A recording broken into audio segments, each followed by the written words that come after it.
puts all these people out of work, and he basically has to travel back to like this old city that he used to work in to like try to find a new job, and finds out that like they're building or like putting an addition onto this cathedral. And I mean that's kind of how the book starts. But yeah, there's drama. It's not boring or anything. It's just like the plot sounds boring, you know? Yeah. You know, it's not No, boring. The Final Empire. Oh yeah. yeah. Lyle's What's that probably on? excited about that. The Mistborn Yes, sir. series. Waco, you'd fucking love it. Like, you should fucking read it. 100%. I One can't. day I'm gonna. I've told I know. Lyle so many, or I've told Waco so many times to read it. Dude, it's the same narrator as Wheel of Time, minus the female. It's awesome. Dude, Yeah. Brandon Sanderson wrote the last 3 Wheel of Time books, Jacob. Dude, the female Kate Redding also does Stormlight Archive. for the Yeah, no, audiobook. I actually don't like her at all. So I actually like her. I got used to her. no, she sounds now- too proper, and it's just I don't like it. It's not. She a has good her flow. moment. It's not a good flow for book reading. Like in Wheel of Time, I dreaded every part that had the girls in it, only because I didn't want her to read. I don't mind her. I loved all the parts that had Rand and all them in it because it was all the guys, and it was that guy reading it. That guy's a good narrator. My favorite part is sometimes they'll like split between like who's talking and who's narrating, and they'll just like switch randomly from chapter to chapter. And so like the guy will read like a girl's voice and then the guy's voice, and then the next chapter starts and it's the woman, and then Yeah, it's they always like, the switch it point up a of the little bit. view. I always like that just to see like how they do things differently, and it's like, oh man, Well, that's the thing. So like Kramer, the one you like, yeah, everybody likes, when he does a girl voice, like you know it's a girl voice, and it doesn't seem Yeah. weird, even though he So has like a deep. yeah, because it's deep- so yeah, soft. Like it's so cool how he does it. It's the timing of it, right? Also, like Jim Dale inflection can do point. that too. Yeah, Except that's whenever awesome. he's Hermione and he says Harry's voice, he's like, Harry. Yeah, he did do that a lot. Harry. I'm reading the Hunger Games, and the guy who narrates the Hunger Games, like the newest one, the prologue, is so bad. I'm like listening to it on like 1.2 speed, and it sounds so slow and monotone. And there's like a lot of parts where there's like singing, because there's like that's an important part of this book, and his singing is like he doesn't even try. He just like says it as if it were just text in a book, and it's The it's Lord so of the lame. Rings And, guy that sings is pretty rough when he sings. dude, and Wait, which book you listening to? Wow. the Hunger Games, like the The Ballad original, of like Song. the OG. No, the prologue. The girl that does the OG ones, which I'm listening to all those now, so I was like, that's funny. We're listening to the same thing. But yeah, the girl that does all the OG ones, I think she sounds like just like Jennifer Lawrence. So Oh, that'd be I'm like nice. pretty happy She with did a her. good job. I'm She listening did to a the good prologue, and I hate the guy so much. Yeah, listen to the OG ones. You'll like it.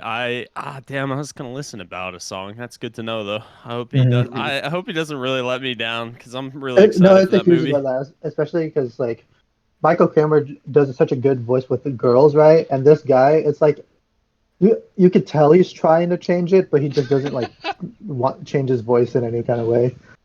Yeah, All right, 'cause I last used to one. be a Jim Dale only man. I used to only like listen to him, bro. Like he Dale's like good, set yeah. the precedent for me, man. Yeah, see, Michael Kramer's that way for me. Like Mhm. there's no better in my opinion. Stephen Pacey. Yeah, you like him. He grew on me. He's so good, especially if you keep going, man. It's fucking fantastic. You gotta do Best Served Cold next book. Like whatever. Yeah, you're I doing. will. Like I said, I started the second trilogy, but I put it down. So Yeah, you have to, dude. You gotta read the other part first.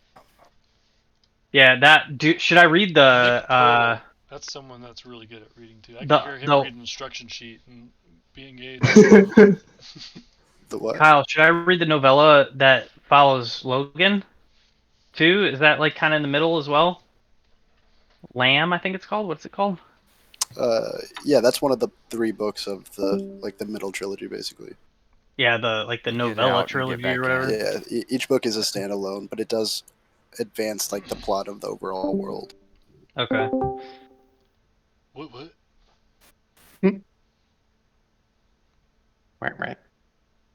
Beep, bop, boop, boop. All right, last one. Red Storm Rising. I love that book. It's a Tom Clancy book. But the guy that reads it is like a super old white man that you know he like is a super history buff or something. Yeah, But Tom Clancy. He's so boring to listen to. But the books, I love that book. It's such a good book. Nah, dude, I want to listen to the guy from Tech Systems that read out the. The trading. All right, so you're gonna want to do this, and then I want to snap. Dude, I've here. never couldn't. He gets stuck. That guy's dead. Like I swear on my life, that guy is dead. From like he couldn't. He like had to walk across the room one day and he died, dude. COVID must have wrecked that poor guy. Dude, He's like yeah. he's like the He World was of a Warcraft struggle. kid now. So you just want to go in here and you want to snap to that and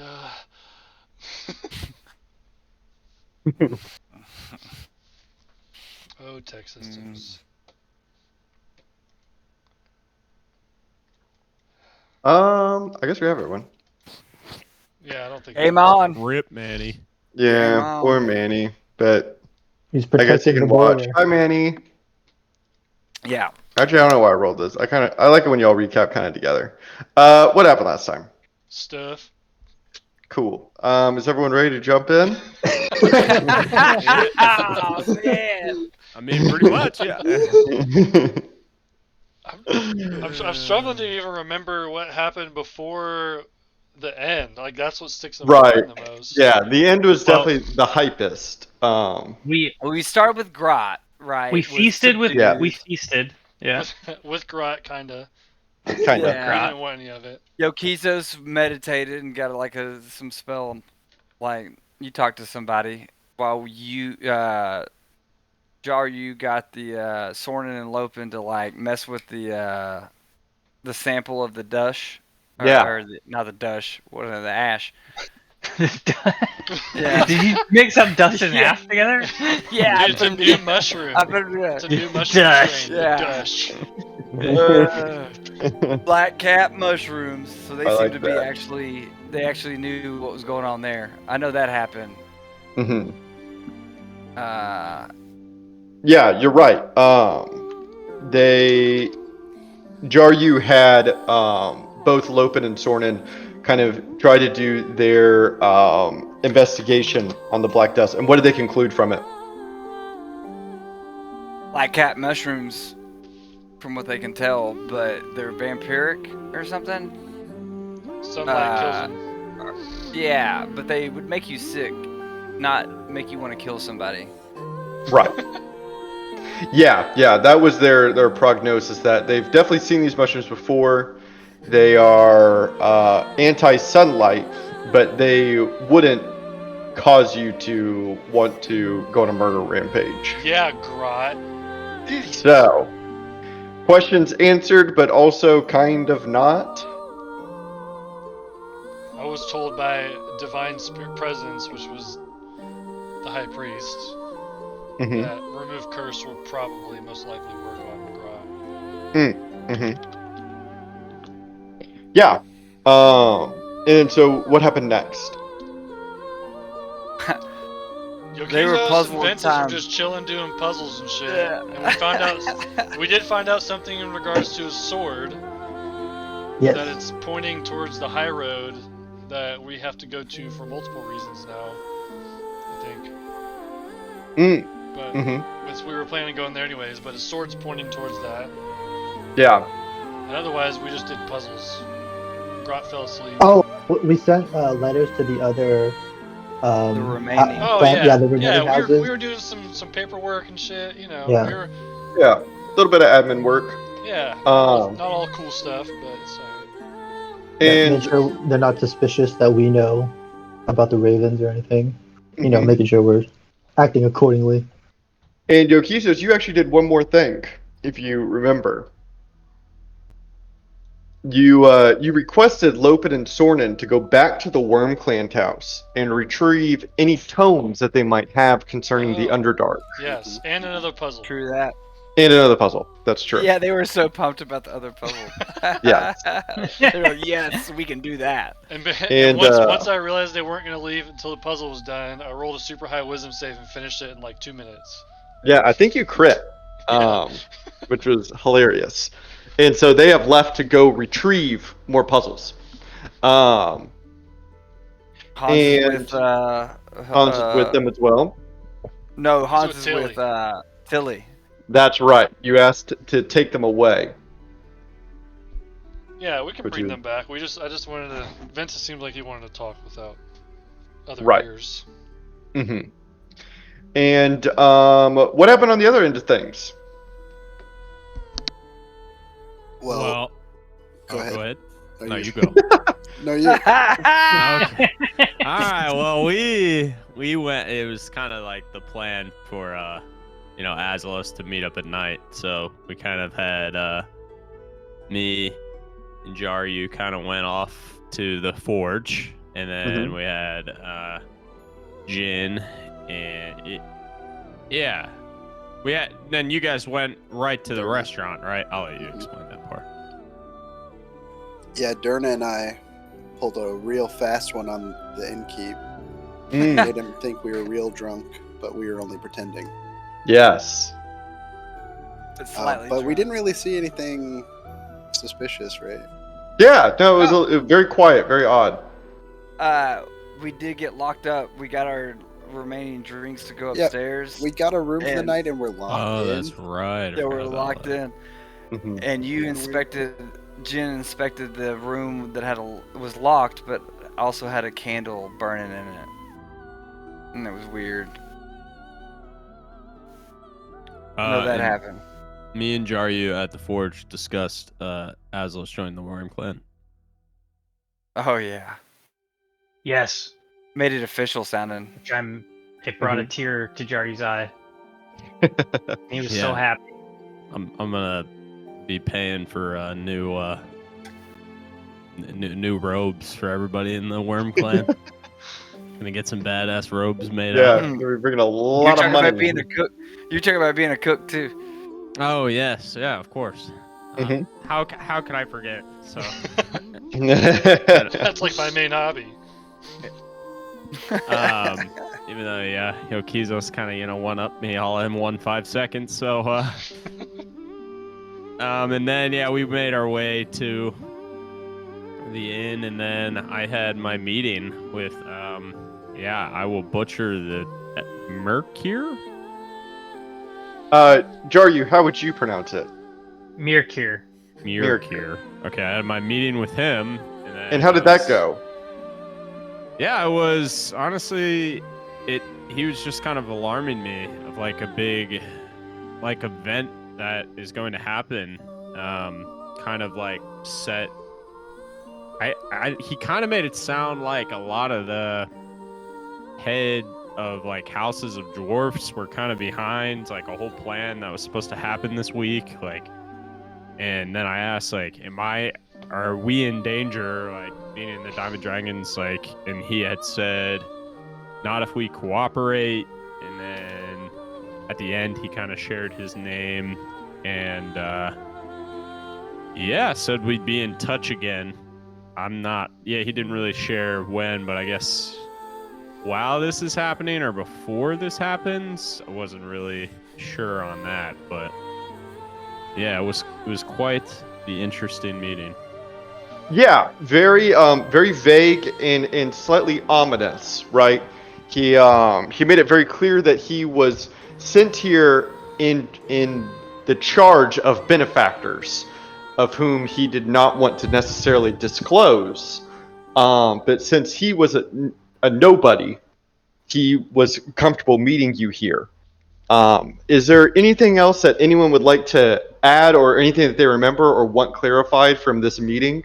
Because I think all of you kind of captured the tone of it, which was that it was serious. And also, we can, of course, y'all are, of course, going to go over it in game, so we could always save it for that as well. Yeah. Yeah, I think I'm good. Okay, cool. In that case, let's go ahead and play. Oh, yeah. I want to start at the safe house. While this kind of meeting is finishing, Yokizos, you and Ventus are here at the safe house. And a little bit of time has gone past, maybe like 15 to 20 minutes or so. And there is a soft knock at the door. And then kind of stumbling inside, once again, is Lopin and Sornin. And you can see that Lopin is holding a box that is clearly another puzzle. And Sornin has about 3 books in his arms. They are large and dusty books. And Yokizos, it seems clear to you that these haven't been read or opened in some time. And he kind of lays them out on the table as they come inside. So I go walk out to Tilly's door and I knock on it. Mm-hmm. And the door kind of cracks ajar, and you see Tilly open it up for you. And he says, "Oh, hello, Yokizos." Hey, if you guys want to, you can come back over. We just had to talk. So, like, you can come over. There's actually a puzzle you can work on with Sorna and Lopin. I gotta do And some you see- reading, so. You see Hans hop off a chair, and the two of them waddle over with you to the main safe house. And they crack open the puzzle, and Sornin helps them with the puzzle. But Lopin is sitting with you, Yokizos and Ventus, as he takes the books and kind of shows them to you. We have 3 tomes on the Underdark. A lot of this information is either dated or uninteresting, but there are, of course, pieces that have some interest.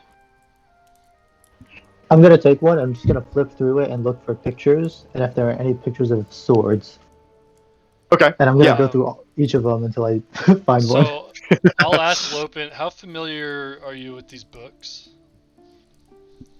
And you can see that he looks slightly embarrassed. Well, back in the older days, I was told by Jaryu to study them well. I did read them then, but this was a long time ago. And you can see he looks almost sheepish. Like a student that didn't study for an exam. Is there something specific that you're looking for? So, I'm gonna use. I technically have it prepared for today, but not for tomorrow, so my spell sheet says it's not, but it is. Use legend lore, because I had that prepared and used it before. On the book, and I'm going to request information on the Elder Road, or King's Road. Sure. And you watch as one of the books, they all kind of glow like a soft purplish blue. And one of the books flip open, and it begins to like magically have its pages turn as it's going really quickly. And then it rests open on a certain page. And Lopin watches with a bit of amazement. That was incredible. I don't even acknowledge him. I'm like reading about the page and like looking on that about any information I can gather. Yeah, and what you learn about the Elder Road is an excerpt from a journal from when it was created, and how the Elder Road, its relationship with the Underdark. And what you learn is kind of what was told to you before, in that the Elder Road was constructed as a subterranean mode of travel that was meant to link all of the clan elders from their separate clan cities to Von Rieg to meet once a year before the actual clan council here in Von Rieg was created. And what they found whenever they were mining through the subterraria is that on certain stretches of the road, they would find that the earth itself would cave in into these giant chasms and depths that were unknown to them and posed great dangers from the creatures that escaped from it, which of course you would be able to put together would be entrances to the Underdark. And while the road was defended and maintained for several years, they found that after a few decades, this road was untenable, as it was constantly, it was so unsafe for the elders to travel through at these spots that became like spawn points for Underdark creatures trying to hunt the dwarves that tried to roam through it. And so the Elder Road was permanently shut down. And that's when the clan council here in Von Rieg was created.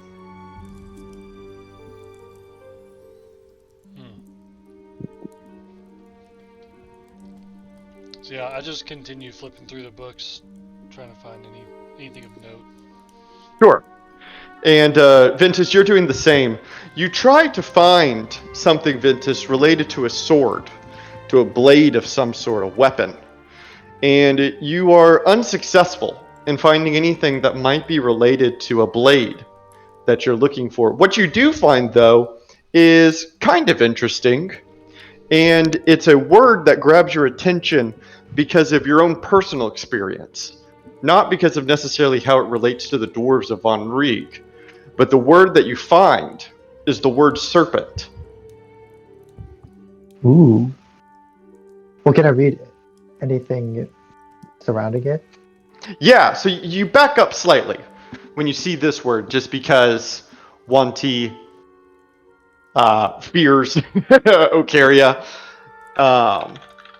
And what you find is it's in the very early parts of one of the books that you're flipping through, an old musky, kind of grayish, blackish book that has a weird symbol on its cover that's leather. And what this book details, at least this chapter that you find the word serpent in, is a creation legend, a creation myth of the Underdark. And so you kind of back up a bit and you start from the beginning. And what you find is the description of how the legends say that the Underdark was formed. And it's very long and very winded, but the summary of this history that you're reading, this myth, is that there were in the creation of this planet and of this cosmos, there were entities known as elder evils. And these elder evils manifested the cosmos in different ways, with different functions. And you start to glaze over a bit. There was a big war between elder evils that come from the far realm, a place you've never heard of. Your attention is grabbed again when it's said that perhaps mind flayers are thought to have come from the far realm. But what grabs your attention again is that these elder evils were scattered across the cosmos upon some magnificent defeat that they ushered. And a specific elder evil, known by the name of Dindar, the Night Serpent, was sent to a planet underneath its surface, never to see light again. And in its anguish and in its loss, it carved its way through the crust and the stone of this planet.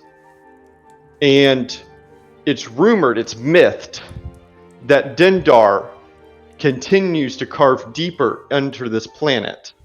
And in its wake, she leaves chasms and depths and caves and tunnels.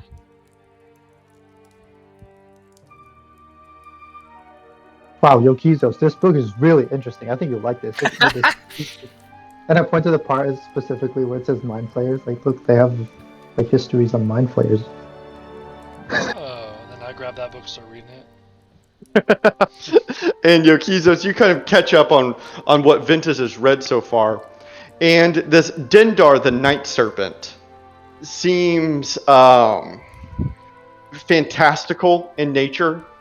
It's written that she feasts upon the nightmares of mortals, and upon eating enough nightmares and gathering enough strength, she is, not plans, she is the cataclysm that will end the cosmos. As with enough nightmares, she will consume the sun and end in the planet as they know it. Some Scientology shit. Yeah, that's a good story. I think Azos would like that. We should show him this book when he gets back. Yeah, I'm reading it purely as like a fictional fun story at this point.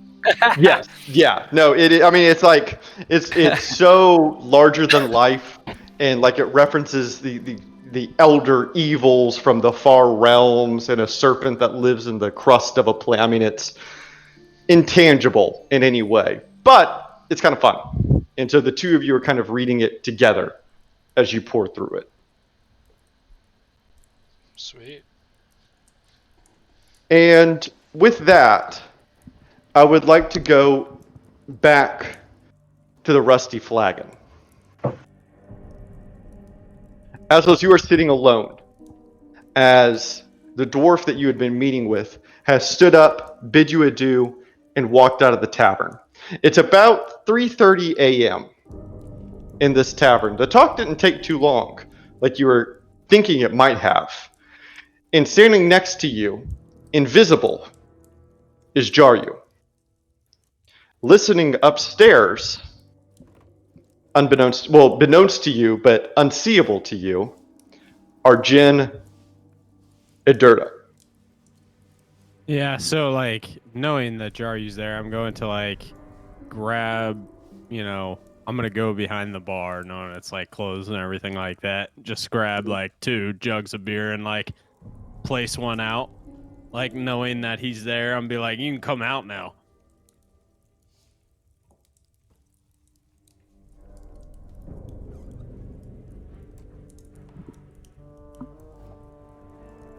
Hello? And you kind of look around as you are still alone. Okay.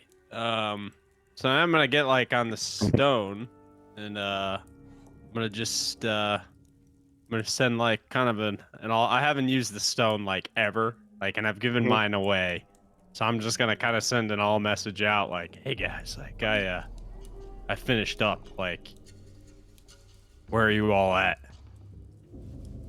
Yo, So- Kizos and I are at the safe house still.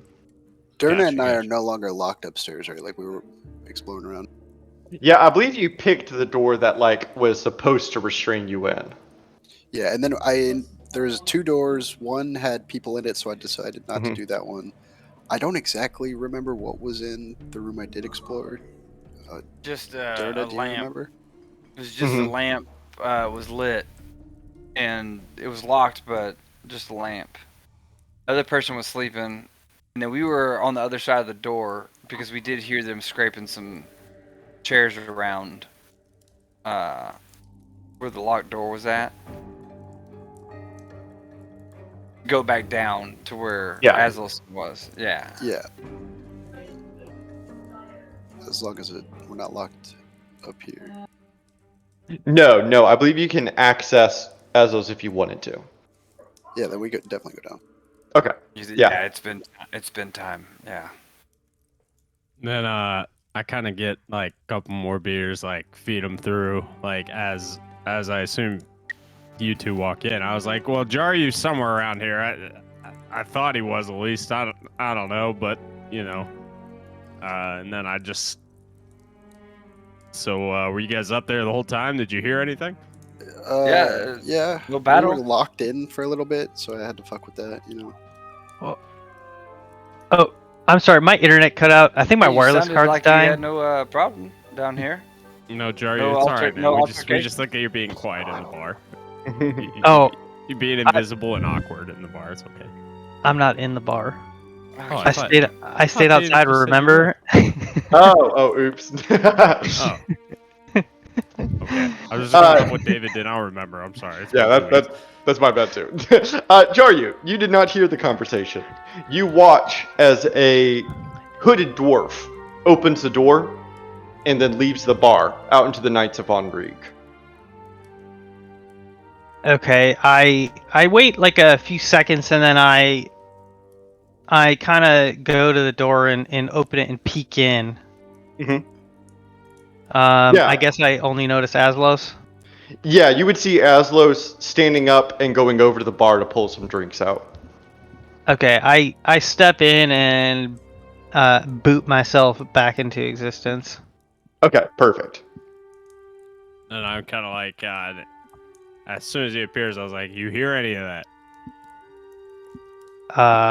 No. What did I miss? And then at this point, Jen, you and Derna have also now you're coming downstairs. Yeah, and then I asked you guys, did you guys hear it? Did you guys hear any of that? I Some missed of it. Okay. I Heard some kind of just scraping start some chairs. going right in, and so he had come in and he was telling me about this big plan that's happening in about a week here, and then I'm gonna butcher the name again. I'm so sorry. Mirkir? I perk up and I say, "What did you say?" Mirkir, I believe, with his name. I'm not the best with names, and that kind of like fix the TR. Yeah, Mirkir, M, and then I kind of write it out in shitty dwarvish and show it to Jaryu, and I like assume that it's legible, but not really. Like, and then I kind of just continue on. Like, yeah, I mean, he said, there's this big. He had these like gray eyes, and like he didn't look like any of you other like dwarf. Any of you other dwarfs, that I've seen throughout the city. Like, yeah, he just kind of looked like he was not from around here, and he was telling me about how all of the clans, like a lot of the heads of houses and all that, were planning something that's going to happen in a week.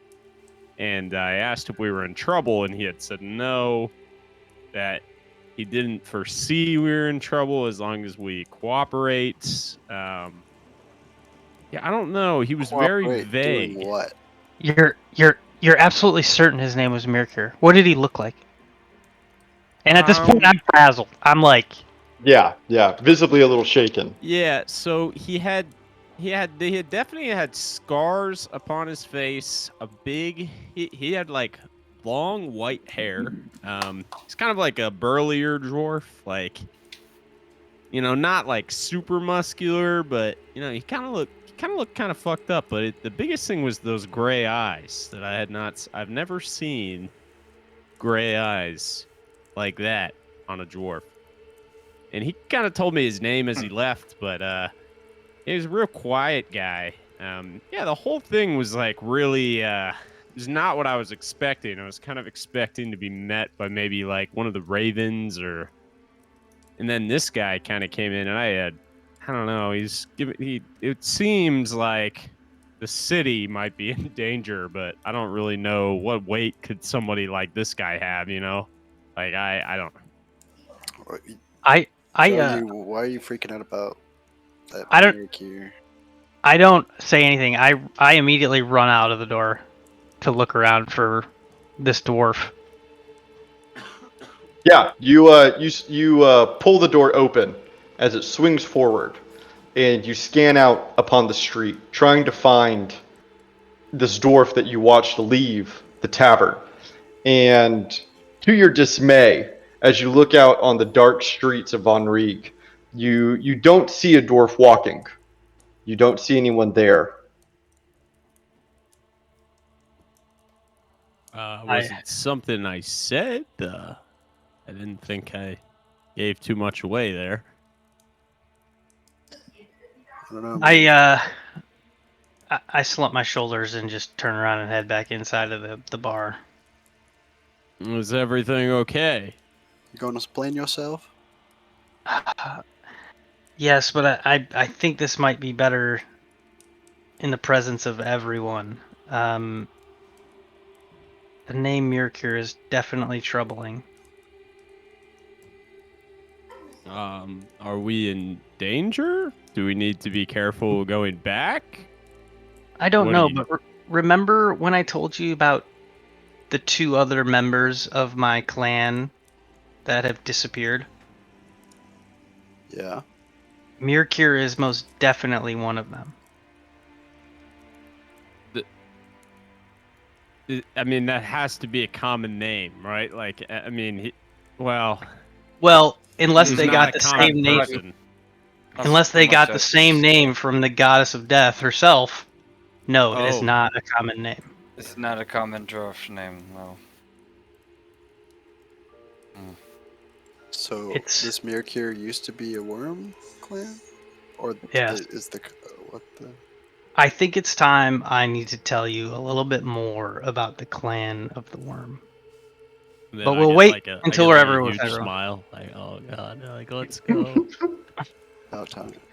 Yeah, and then I grab like, I honest to God just steal like 2 kegs out of the back, like with no remorse at all. Throw down 2 gold and then leave. Perfect. And the crew leaves.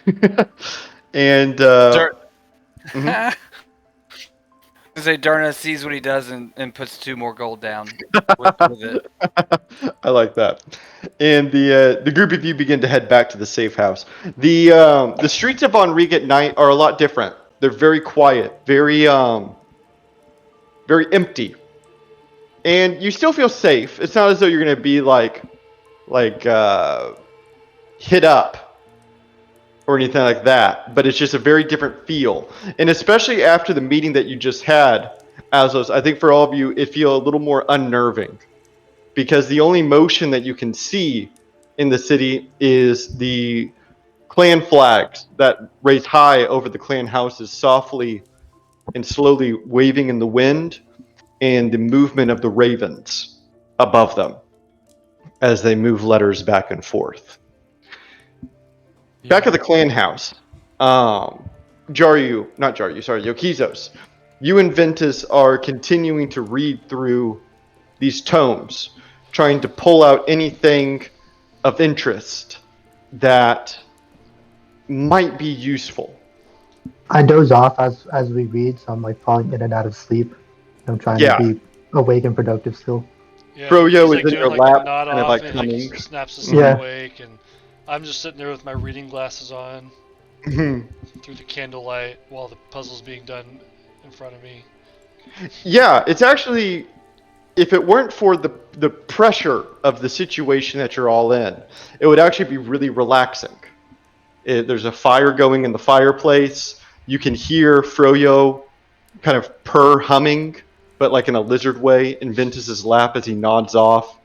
There's the soft noises of wood kind of being softly placed against each other as they work on the puzzle, and the smell of leather and book pages as you are flipping through these tomes, Yokizos, under candlelight.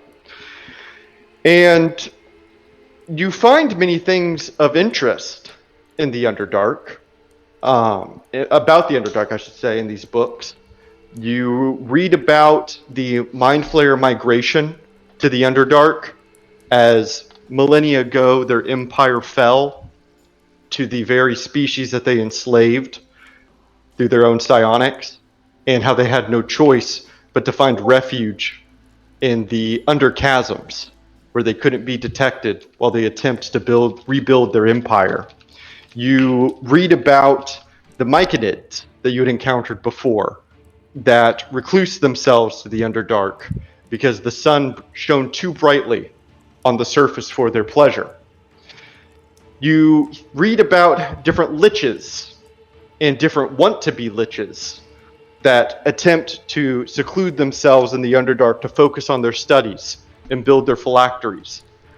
And what you find is that the Underdark is a world all of its own, with different cities and economies, different regions and kingdoms, and that it's not simply a bunch of caves, but it has its own independent ecology, mythology, economy, and anything else that you might find on the surface world. But what you also find is that the Underdark seems more dangerous than any place that you've ever read about as you flip through the pages. And while all this is quite interesting to you, just from a learning point of view, you're having difficulty finding anything that might prove pointedly useful to what you're trying to embark upon.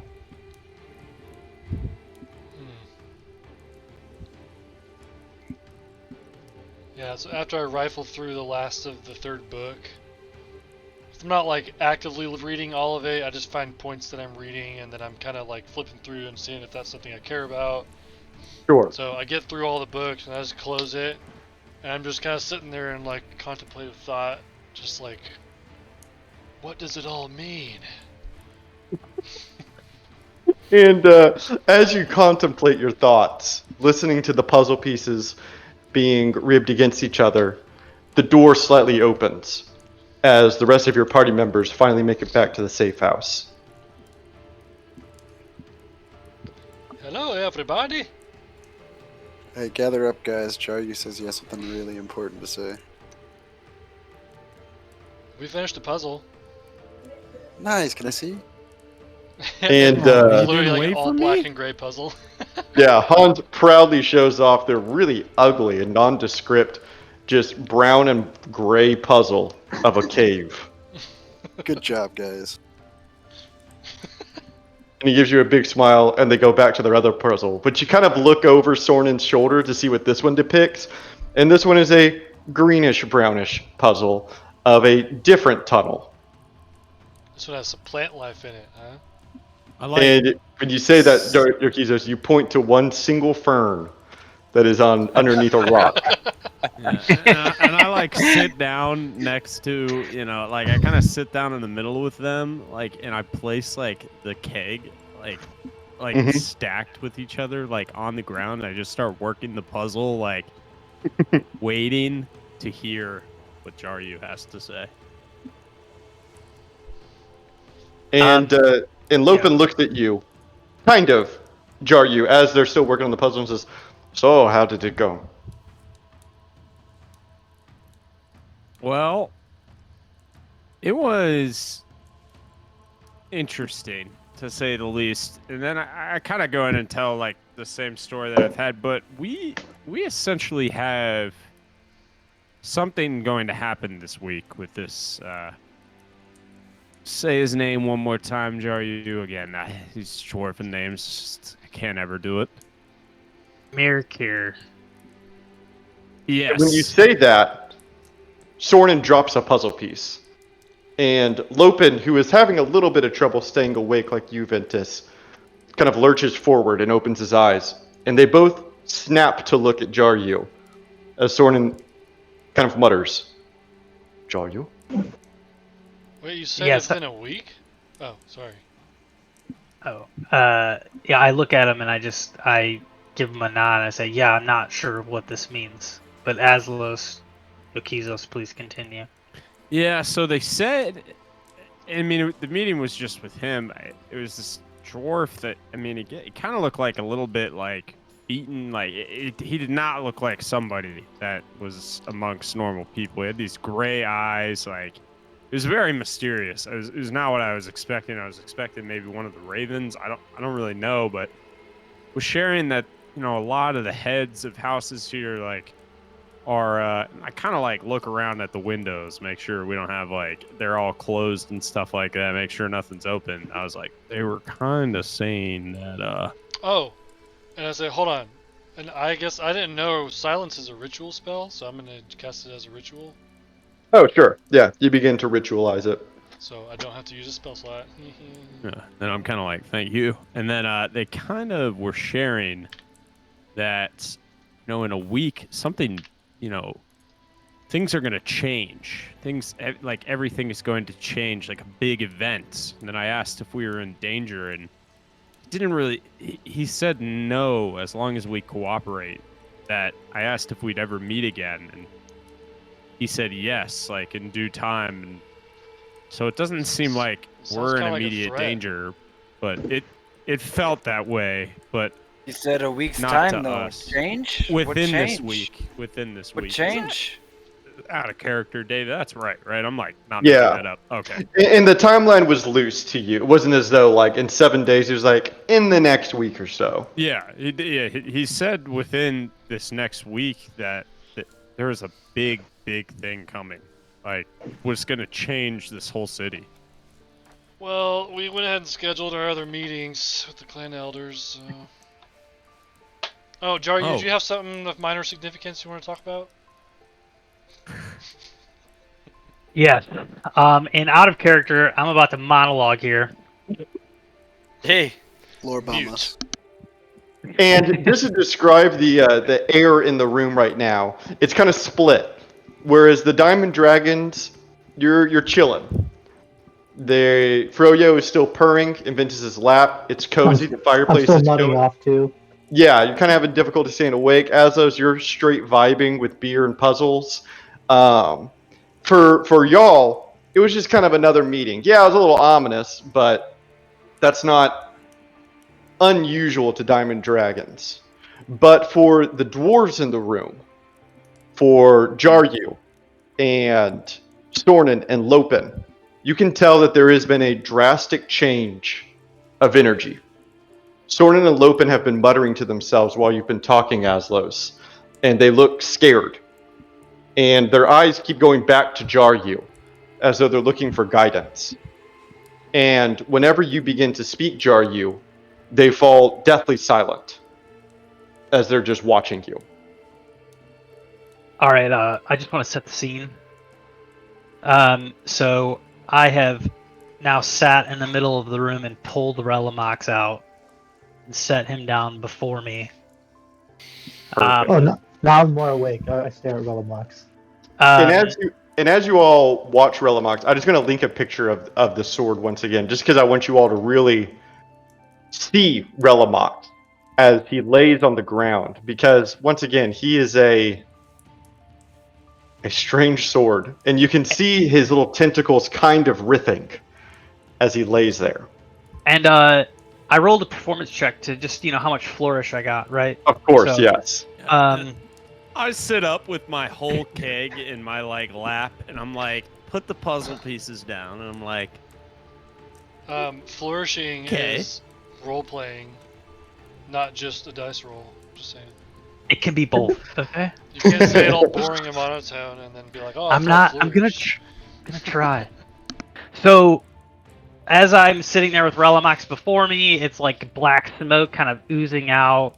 I like to imagine that Sornin and Lopin have sat next to me, so similarly like we do in the clan house. Mhm. But as you all have traveled with me for quite some time, it's become necessary to tell you about the origins of the Clan of the Worm and myself, Jaryu Taundis. As you know, I am Jaryu, and I am the first of the Order of Blackguard. I do the bidding of my chosen goddess, Mistress Hale. And for the last 50 years, I've walked the land of Norvask driven by the solemn tenets of my faith.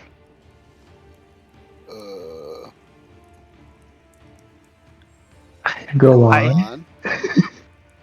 I was once considered a Balnasun, similar to Yokizos, if he is only in spirit. But I grew up in a pious village of Furilar, which sat, in the eastern foothills of the Ilstead Mountains. It was a pretty pious village. We were a faithful group who prayed to the Mountain Lord Malthra, and had many Balnasun who had reached the sixth rite living amongst us. Sometime in my early 30s, while excavating a new vein of iron ore, our town had discovered old Balnasun ruins that had been buried by a landslide. Some of those, old stone buildings remained intact, aside from the burial Now, it was under the suggestion of some of our religious leaders that we continued our expedition and explored ruins further to the north. As a young Bulbasan, I was eager and decided to join this expedition.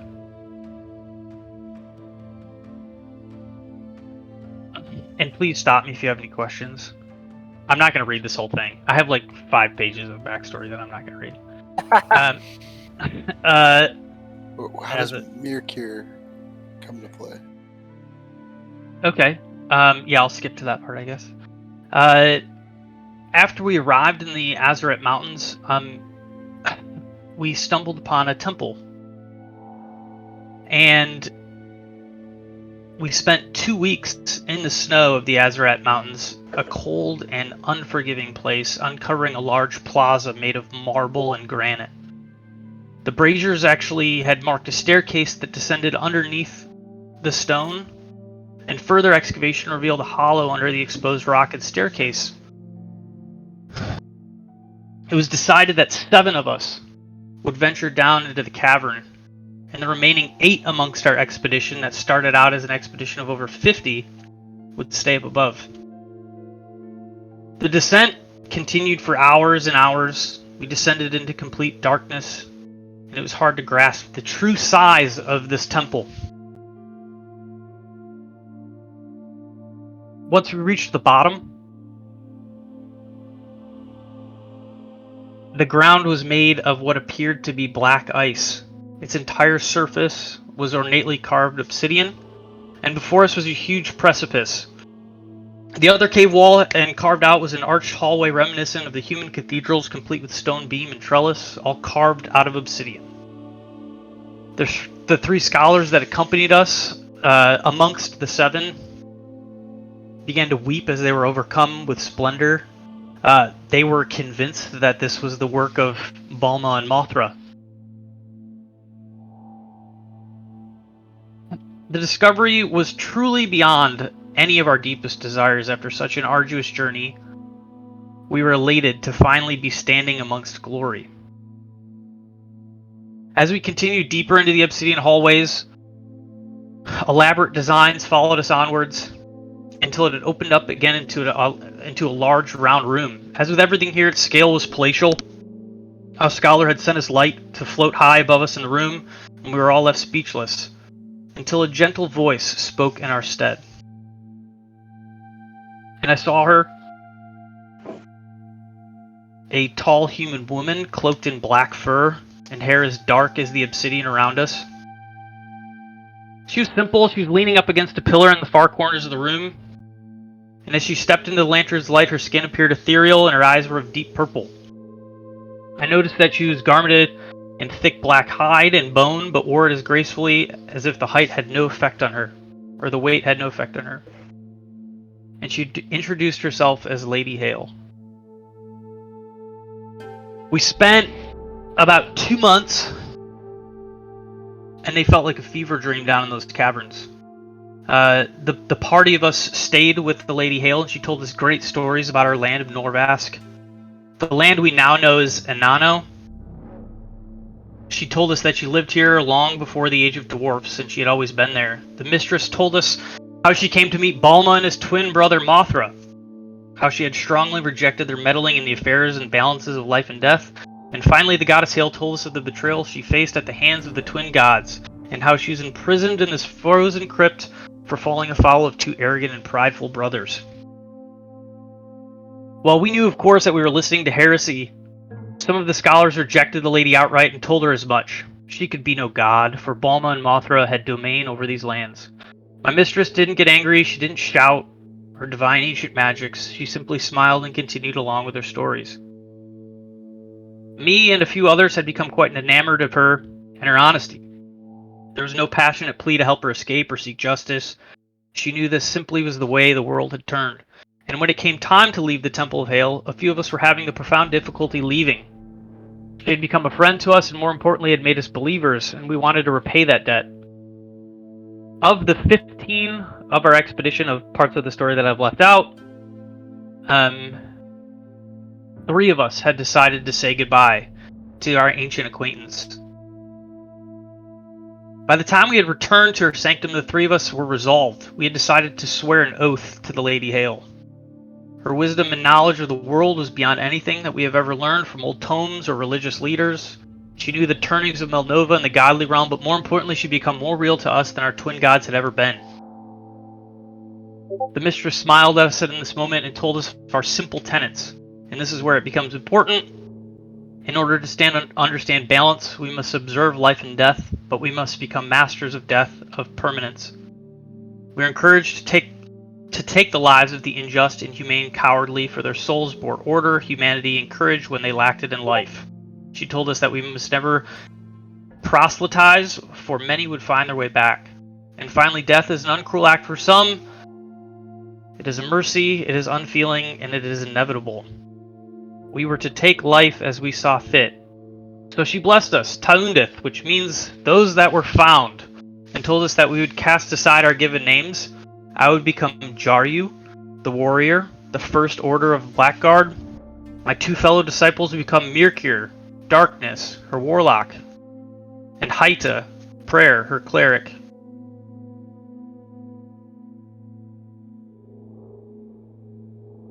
Once we made our way back to civilization, we made our way back to the village of Furulor, and the members of our clan cast us out, and we found home in Von Rieg. Many found our prayer disturbing or grotesque, as they had all only known Balma and Mothra, and we had seen how the teachings of Balma and Mothra had poisoned their minds against Our Lady Hale. We left the village, and after much consideration, Haita, Merkur, and I, after founding the clan of Worm in Von Rieg, disbanded. Our objectives in life had changed, and we chose to commit to our tenets in different ways. After 57 years, this is my first time back in Von Rieg. And I have not spoken to Mirkir since. Wow.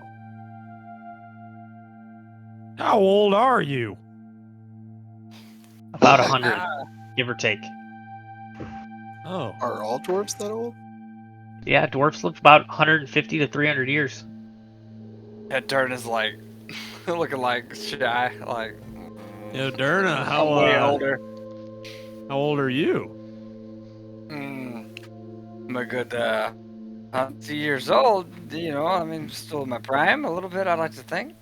You got an Wait, old boy. Jaryu, how did you get your sword though? The sword, which was left out of my story, was a gift. One of the many gifts Mirkir, Haita, and I received from Lady Hale. We all received what were called the first of the black branded weapons. Both Haita and Mirkir also carry one of these weapons. What? How far north did you find Hale again? North in the Azarat Mountains. If we And go to the map, I'd be happy to show where you. you and I ran into her. Oh, much further north. And What? Aslos, What's the Azir hit would make sense to you because that far north is where the Goliaths are from. Yeah. That was all part of the monologue that I wrote out, but this is too much. I realize it. It's great. It's great. So Hale being down this far south near Von Rieg, Well, and then now hearing about something's going down in a week. I mean, she used to have temples all over Norvask, though, Yokisos. She was the original goddess of this land. Was she? I believe her. And Yokizos, as this conversation is happening and the story is being told, both Sornin and Lopen are listening fervently, at times pausing to close their eyes and meditate behind Jaryu. Anytime Jaryu says the words to Undith, all of you can hear them mutter them. Repeat after him, almost in reverence, alongside him. And each time they say it, you notice something, Yokizos. On your shield, where the symbol of both Mothra and Balma lie, there's a third symbol, branded by the avatar of Hale herself when you and Jaryu ran into her avatar in the Underdark. And whenever they mutter the phrase, Tuundith, that mark, that symbol, glows a soft purple. I don't know if I like that. I already wasn't really on board with being her champion or whatever against Balma and Mothra, so. And when it glows, Sornin notices this and looks up at you. He kind of whips his head up and says, Yokizos, what is this? Well, as I was saying, Jaryu and I actually met Hale, or some version of Hale. Grot too, actually, in the Underdark when we were going through the King's Road to get here originally. Yes, and I look at Soren and I confirm this. Like, we actually found- fought avatars of Balma and Mothra in that time. Oh, so you have heard the truth. What you consider Yes. the truth, yes. And they both begin to nod. And Sornin looks to you, Jaryu, and says, of course, this makes so much sense. Hale would have sensed you, Yokizos. She would have called to you. She's branded you. Yes, but Soren and Lopin, she doesn't normally do that, so I don't understand why. And Lopin opens his eyes and says, Yokizos, aren't you here in Von Rieg? Because you believe Bulma is calling you here. Yes, I've talked directly to the High Priests who echoed those same thoughts. And he turns to you, Jaryu, and says, what if Hale knows this? She most definitely does, as our encounter with her was a lesson. Perhaps she's trying to save Yokizos from the grasp of Bulma before it is too late. A powerful warrior he is, they all are. What a loss it would be to have him under the control of the heretics. And when they say that, I don't show anything on my face because I'm a lizard, but inwardly I'm like, you motherfucker. And I think, Yokizos, you would realize how deep this runs. This isn't a politics game or a difference in preference. This is something very core to them. They truly believe that Balma and Mothra are the usurpers to a land that belongs to someone else. And Jen, to answer your question as to why Mirkir showing up at a meeting with Aslos is significant is because no one's seen him in Von Rieg for 57 years. Well, no one's seen you either, right? Yes, but I've kept in touch with Soren and Lopin. I was running the clan. He abandoned us. And he turns to you, Aslos, not Jaryu. Mercure. So, Did he say what he was do you going to do view when this he left? man as an enemy? I'm confused. Like, I know he abandoned your clan, but it seems like he holds the same value. I don't know. Even before I had left Von Rieg to pursue the tenets of my faith, there were some differences in how we saw to pursue our faith. Haita and Mirkir reveled in death, celebrated in death, and chose to seek vengeance against the usurpers, Balma and Mothra. Whereas I chose to find, I don't know, some modicum of peace.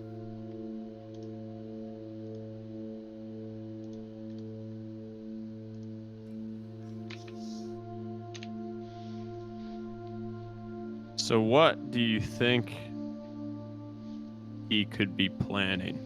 Why would he doesn't sound like the type of person to get involved with any of these other clans. I don't understand. The math isn't adding up. Like, that doesn't make any sense. Yeah, what's the play? And when you say that, Soren slams his fist on the ground in an act of not jovialness that the group of you haven't really seen. And he looks truly frustrated as he yells out, "Why would he come to our clan house?" I think answering those questions will give you the answers that you want.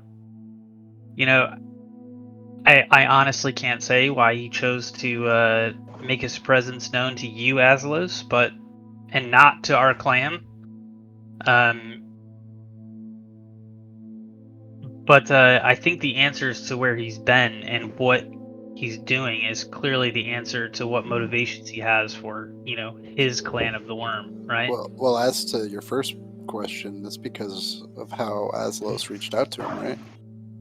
Well, yeah, I was seeking people watching. If he has any, why would he have any connection to the Ravens watching us? I mean, it seems like this person has somewhat betrayed you, but I don't understand how it could have turned into this. I mean, is he watching in his own way? Is he in charge of the Ravens? That doesn't make any sense.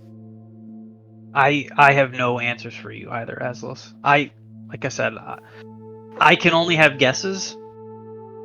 And my guess is he's involving himself in Von Rieg politics far greater than the meeting alone with you. And I kind of look at Derna. I'm like, Derna, you know more of this city than most. What exactly?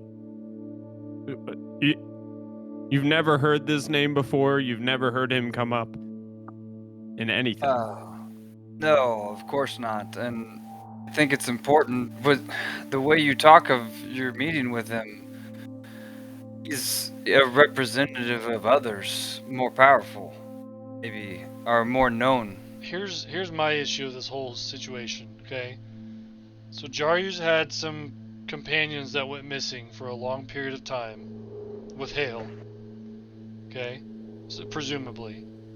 And then now, 15 years later, when Von Rieg is at the height of political discourse amongst the clans during a wartime, your clan member shows back up, is watching all of the ravens in the entire city, and tells us something major will be happening in a week. I think we need to find out what it is and get in front of it now. Like, we have a week's time that when we don't even know what day the week ends. 100%. The first step to that has to be trying to figure out what they're trying to accomplish so we can countermand it.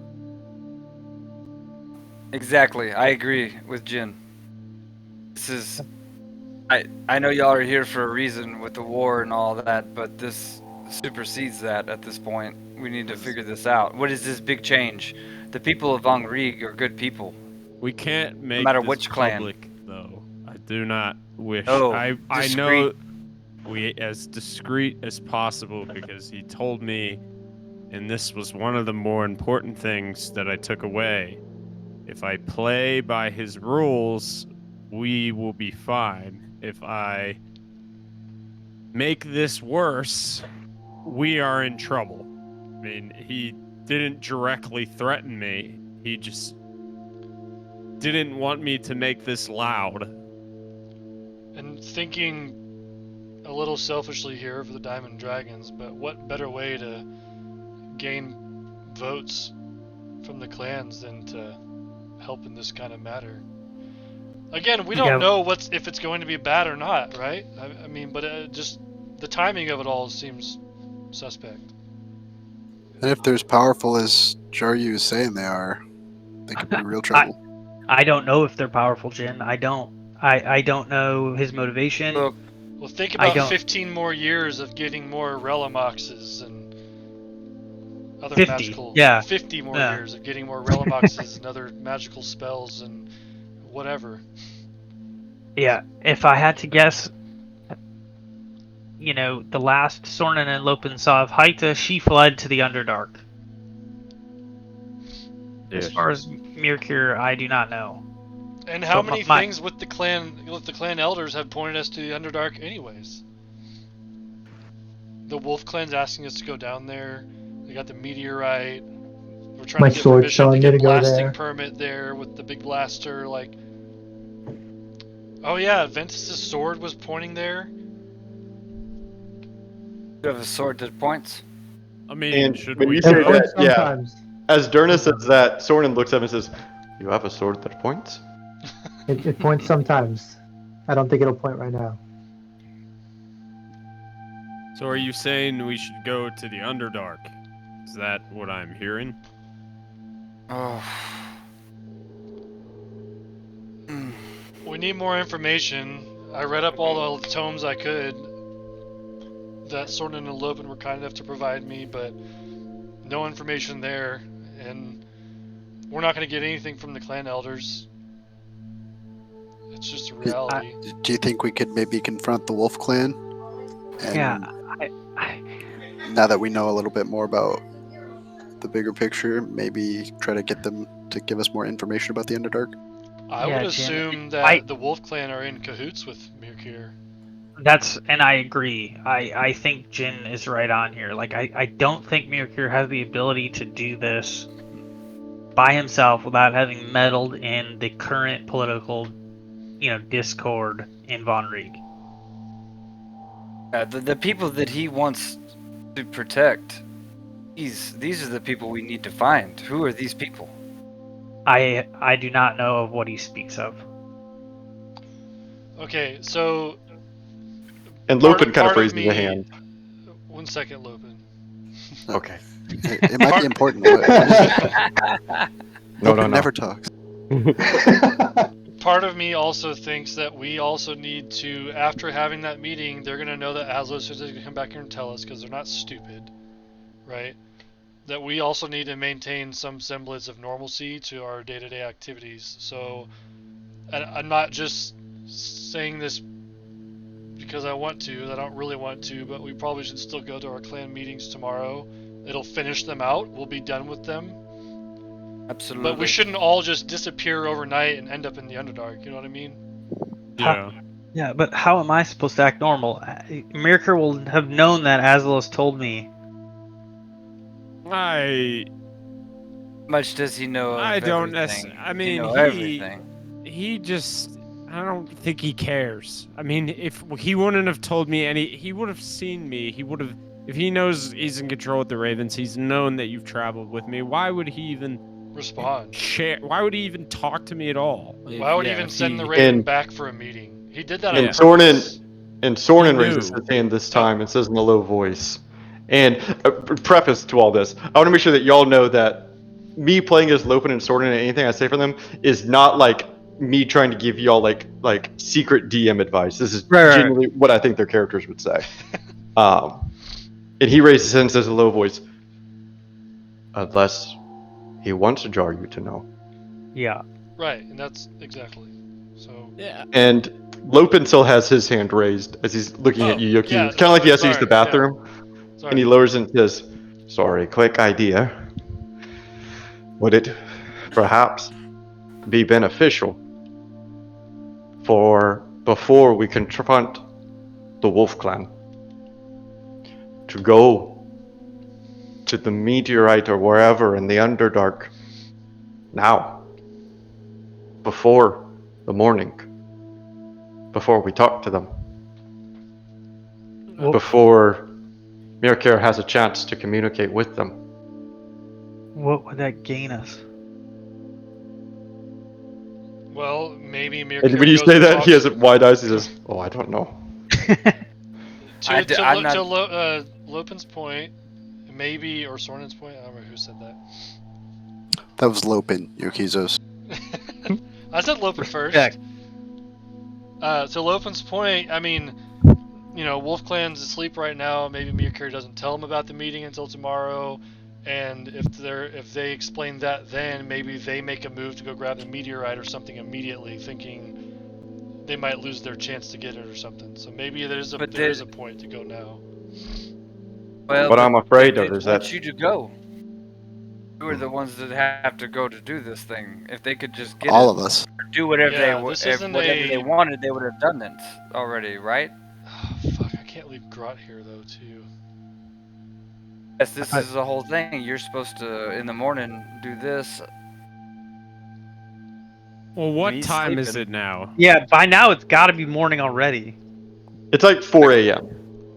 No. Oh, that was a quick How long would travel it? back conversation. How long would it take us to get there? And The Lopin and Underdark? Sornin kind of look at each other and they say, "Well," and then they kind of look at you, Jaryu. "It depends on which door we want to use. The front door or the back door?" The front door, you mean the Elder Road? And Lopin kind of shrugs. Yes. The back door, meaning And the two of them Remind kind of me look again. at each other, and they look sheepish again. "We are so glad that you are back, Jaryu Tuandith." And What he did gives a you little guys bow do? way sitting down and says, "We have been working while you were away, but we haven't quite had a chance." And they kind of give like a side eye to the rest of the group and squint, "To catch you alone, to show you what we've been working on."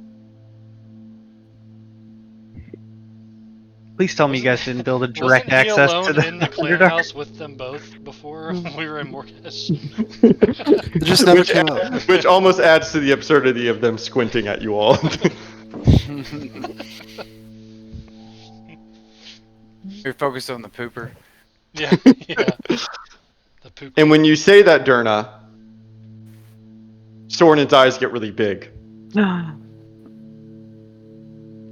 so Oh, the Rat Clan no. was watching you guys dig a tunnel to the Underdark? No. That's why they were looking in the shitter. It wasn't to watch Lopin?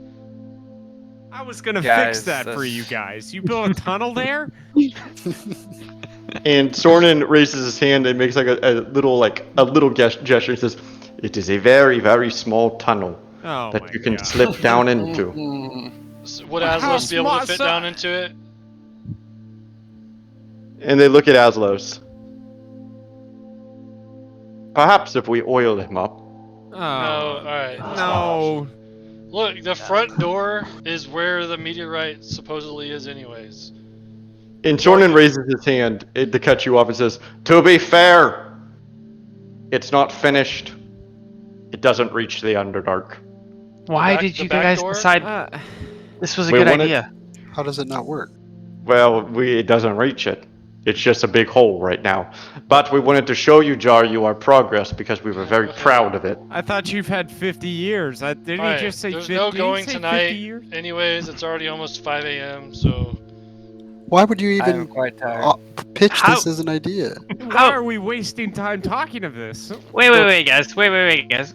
Just out of curiosity, Soren Lupin, how deep is the hole? And they think for a second. Perhaps not quite a mile. Oh, well, that's So it's just a Something. hole that goes straight down for almost a mile? I suppose we would prefer the term tunnel. But yes, we were fearful, and Sornin stands up and raises his hands. In our defense, we were here alone. And we were fearful that the clans would turn against us. And so we devised an escape plan So, to where do retreat you go away. to the bathroom? So if even Aslos went and you oiled him up, he just goes to the bottom of an unfinished hole? How do you get him back out?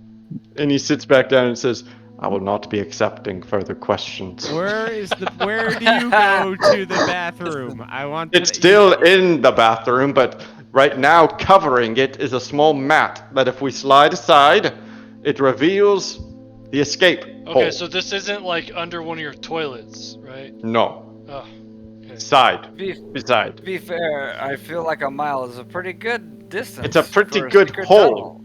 Yes, That's thank a you. pretty good distance. It just And doesn't. how look enough- I don't know far if do you it goes think where you're away you, from from opening up? And to an earnest question, they look back at each other and think about it for a second. Well, the Underdark, it varies in different locations. But I would say that in most places, if you dig, at least here in Von Riek, if you dig, mile and a quarter, mile and a half or so, you would probably break through. And you could break through to a giant 800-foot chasm and fall straight down to your death too. That is very true. Yeah, but Ventus can scout that. Yeah, if we get Thunder 2, we could just mold Earth and then turn They into a haven't bird. even dug a mile yet, and I can't even fit in it. They were why a are we mile. even? It's not an option. No, it's not a mile yet. I hate. It's almost a mile. It's probably not the You best guys option, need but it's guidance something to in this put in the back clan. pocket. You need guidance. Okay. And Ooh, he's calling out Soren- your leadership. Hey, do we still Just have any more Jordan dynamite? I've been gone for 50 years, Jen. I'm not offended. I got a couple sticks in my bag. Dude, we can just drop some dynamite down there and see what happens. Animan is rough. It's pretty rough down there. I'm down. It could be. And Sornin raises his hand and stands up and says, I would like to apologize for derailing this. I was just trying to help. But I would like to re-rail our conversation now. So Yes. we'll go Well, through the front door. the Elder Road. Yep. Are we doing that tonight? Then? How There's no tonight. how it's long would already that morning. take? Yeah, I like think now. there should be sleep No. involved. No sleep. No, I think there should absolutely be. No, we have no time to sleep. Oh, Well, I have to Well- sleep, otherwise I will be I'm fresh useless in up. any fight or anything we do. Yeah, So- and we We- need to try and save Grot too. I mean, we will- we will need sleep- all of a lot us out to of go, right? Is that the consensus? Like all of us I need would to love be to there. go. I'd Yes. say so. Yeah, this is important. Yeah. Okay, then we're gonna have to do our meetings today, and we'll go tomorrow night. What Right. meetings did we have today? The We had rest. the bear and the rat, and then we were gonna. No, the goat we don't care about. So the bear and the rat. We need to do these meetings. We can't just disappear, as Yokizo said. If we do that, Merc here sounds like a decently smart guy. I don't know, but he would know if we just didn't go to the meetings that all I'm doing is looking into exactly what he told me. And he knows that we had the True. meeting scheduled. He's seen the ravens. Yes, very true. Mars should be business as usual. I agree. So we'll Wait. do it and then go the next night. I mean, he told me a week. It's not going to happen tomorrow. Or today. We still need to see what happens with Grot in the morning. We could go maybe talk to the Myconid, who's, researching Yeah. that. Maybe there's a lead there. And on that, I need to get some sleep. Otherwise, I'll be waking up at like 2 p.m. to be able to cast a spell. So All right. I gotta go sleep. Then we sleep. Sleep tomorrow. Do our meetings. Discuss in between what we want to do. Make our plan, and then tomorrow night we enact it. Deal. Okay. And then I go lay down wherever I've been sleeping in this small house. Yeah, me too. Bring Yeah, Froyo with me. everyone finds their sleeping corners. Is Uh, Soren and Lopin still here? Yeah, they are. Okay. If Soren and Lopin are still here, I'm going to go to, our little service hut behind, and I'm just going to sleep there. I'm going to bust in the door. I'm be like, yeah, sorry, we got extra people tonight. I'm, Tilly pulls Sharing. up his covers to cover himself as he has his little sleeping cap on, and you crash with Tilly for the night. And That's awesome. And everyone gets their rest. Sorted and Lofen, a couple of y'all can hear, stay up a little bit later, just whispering to each other, trying to be respectful. It's nothing suspicious. You can overhear their conversation, but you can hear them actually working for once. Kind of reminiscent of the fungi treatment that Jaryu set them on. Every now and then they have moments of brilliance. Oh yeah. And they stay up way later. And the group of you wake up. I don't know who the first to wake up would be, but you wake up to pecking on the window. As soon as I wake up, I ignore whatever else and I go walk over to Grot and cast Greater Restoration. And he's still sleeping, which is kind of funny. And while he's sleeping, you watch as a kind of like green tendril magic kind of washes over him, wraps around his body, and almost embraces him. And he doesn't wake up. He continues to sleep. But it seems as though the magic has taken some kind of effect. As you can see the light of morning come in. And Yokizos, you would see two ravens pecking at the window. I wait for someone else to get him. I'm just sitting next to Grot. And slowly the rest of you rise. Sornin and Lopin are passed out at the table.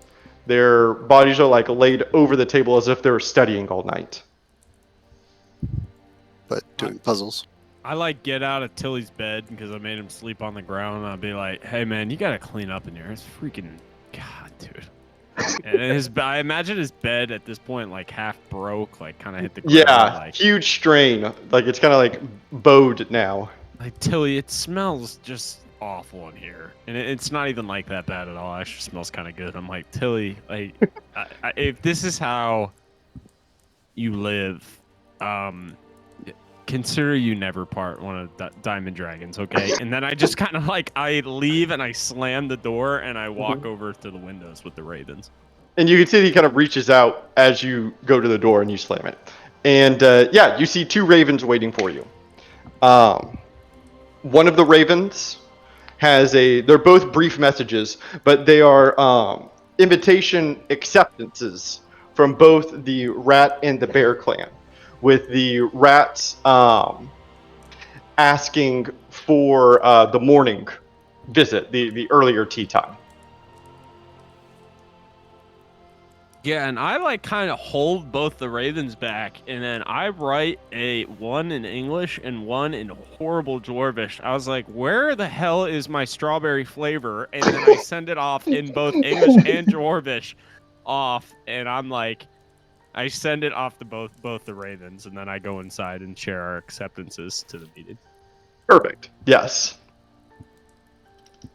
And the gang is slowly kind of waking up. You can see that Tilly has followed you into the clan house, or not clan house, into the safe house, and is preparing breakfast for all of you as everyone's kind of rising and shining. Good morning.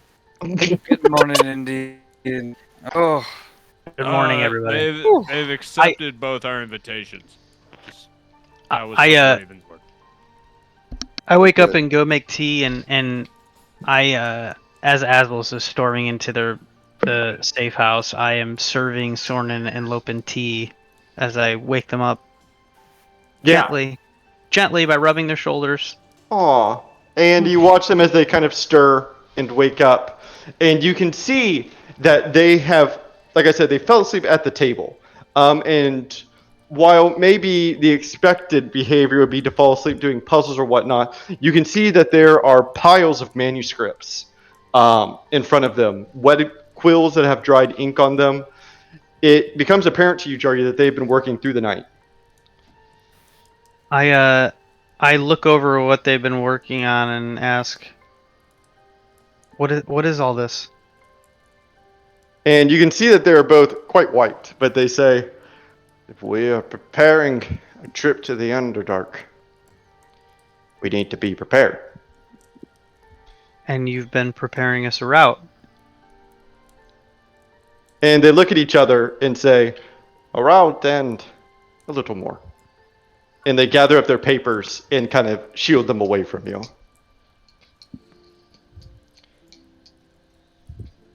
I reach over and I gently, like, rock Grot's shoulder, like rock his body back and forth a little bit. Wake up, you lumbering buffoon. And as you kind of not kick him a little bit, but nudge him a bit, he lets out a monstrous yawn as his giant tree-like arms stretch forward in a long, big stretch, almost like a gigantic cat, as he stiffens his legs and bends his knees. And he lets out a little roar and says, "Oh!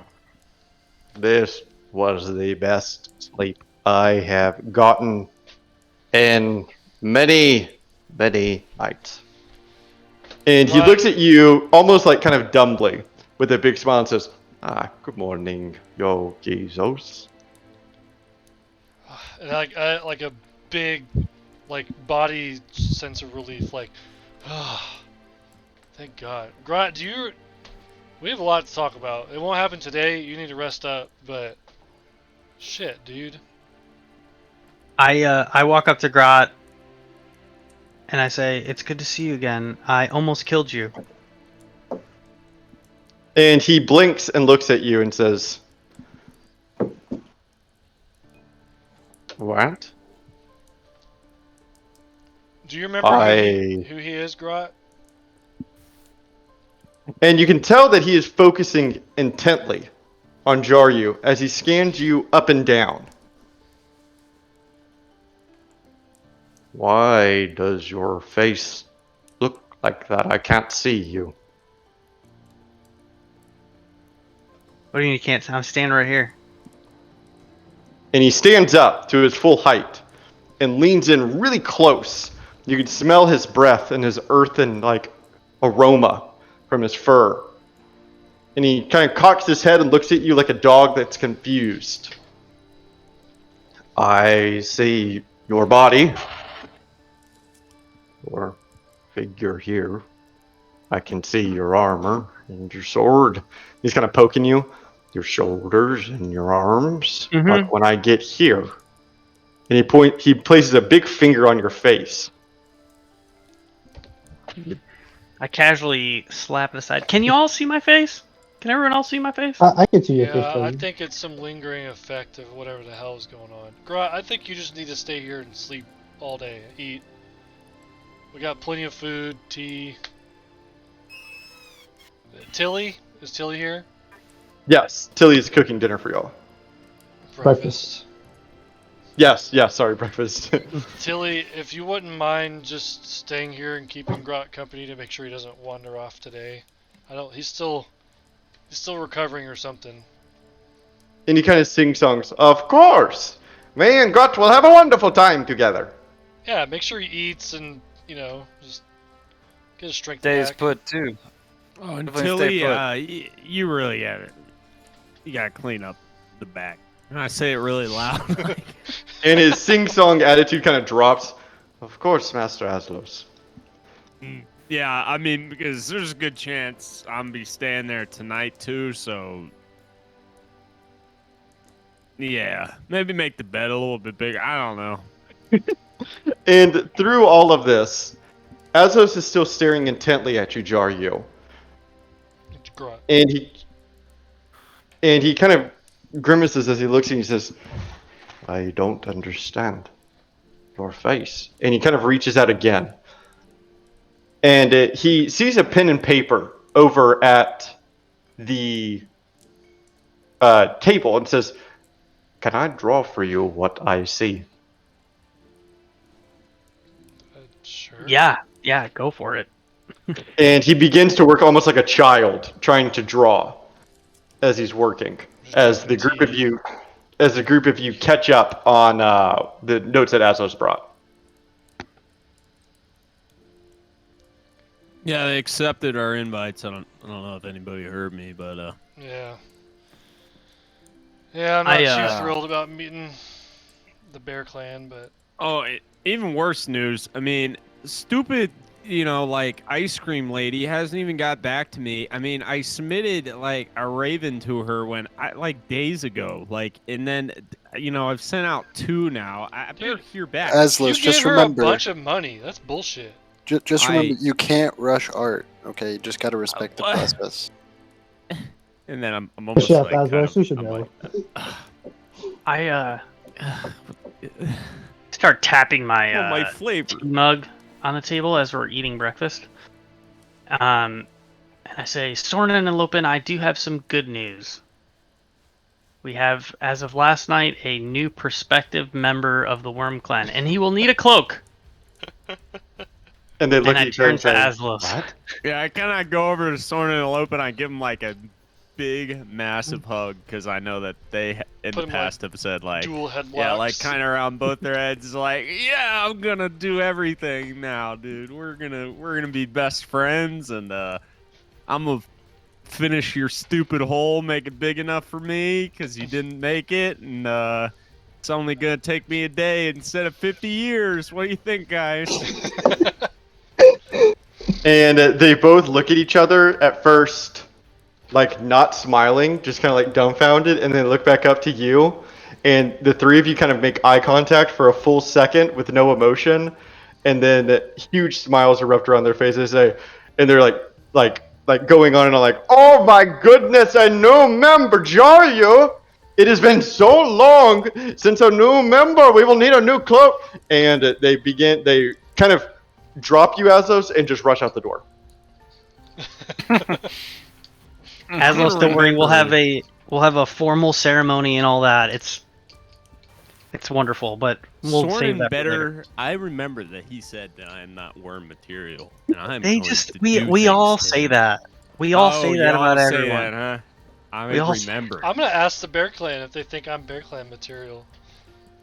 See what And happens. Soren told me to my face he doesn't know if I'm worm material. I told you to your face. I told all of you to your Okay, faces. well, I respect you. Soren is, well, I don't know. Careful now, he's your clan bro. Not yet. Have you officially joined? Only Alright. verbally. It's You might want to He hasn't It's signed a the lot. hold contract off for a yet. better deal. it's What? confirmed. Okay, it's locked down. He hasn't. You said prospective member. That means he hasn't signed a contract yet. Well, we just Yeah. haven't had the formal signing in, There you go. ceremony, right? So he But- could What do you- technically renege and Well, go you see, somewhere you Sorn guys it, don't. and You guys it's think too late. it's a bad Sorn it. idea? It's too late. No, I'm No. just saying you're an Thornton and eligible Lopin are bachelor, already and you working got your options. Oh, on the cloak. And kind they're of like a working on the cloak. child, Grot raises his piece of paper and says, "I'm finished." I tear it from his hand, and I look at it. And you look at it, and I don't have a picture to show you necessarily, but this is the effect that you get from his picture. Well, that's not terrifying. what the fuck did you find this photo? And he looks back Yeah, at you. alright. He looks back at you like scared. He is afraid of you, Jaryu. And he shakes his head and he says, "I don't understand why I can't see your face." Were there other faces like that? Like, is anybody else in this room have a face like that? And he turns around and looks through the room. No.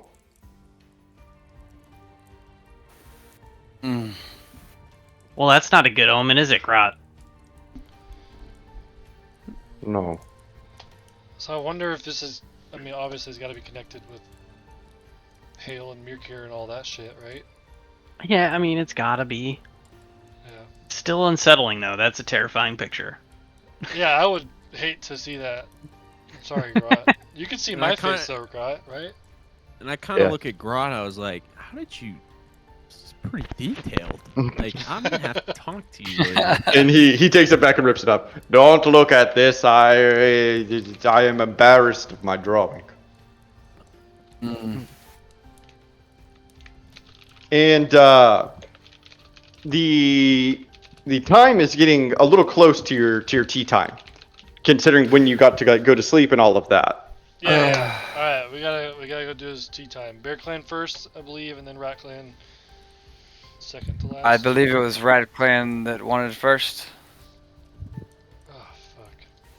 Oh wait, we had the letters returned from them, right? Yes, and you can double check the letters to see that the Rat Clan requested first. Okay. Yeah. All right. Whew. Look, I was going to not be a part of that, Rat Clan meeting. Uh, there has been some things that have happened that I wouldn't mind being a part of that now. You should know that the Rat Clan was trying to stop people from hearing about Grot going down into the Underdark. Which is not uncommon if they're working a case to get people to be silent about things, but I will go with y'all. Then after that, I would like to go to the Myconid. Talk to him. The Raven Clan. Okay. Let's do it. Great. Let us depart. And so you all kind of gather your things, get your nice clothes on, and depart for the Rat Clan house. And the Rat Clan house is not something, somewhere that you have walked past quite a few times now. You are pretty familiar with where it is, and it is a pretty direct path there as the group of you walk out. It takes you maybe 25 minutes or so to make your way down from Tilbadell to the Heart District, to the southern part of the Heart District. And you, of course, have Durna guiding you there, who would know the absolute fastest path from where you are. He brings you past the Heart District markets that is kind of in the middle, in the heart of the heart, where there are a collection of different dwarf vendors trying to sell their homemade goods and whatnot.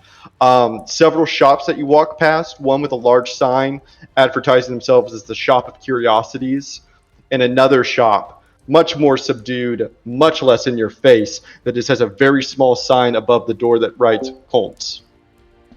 And next to Combs, you can see the large structure of the Rat Clan house. The Rat Clan house is a little unique from the other clan houses in that it really doesn't try to sell itself as a giant grand structure. The others, you can tell, are very focused on trying to capture your attention and advertise their power, their wealth, their influence, any of these things, whereas the Rat Clan house is actually quite subdued.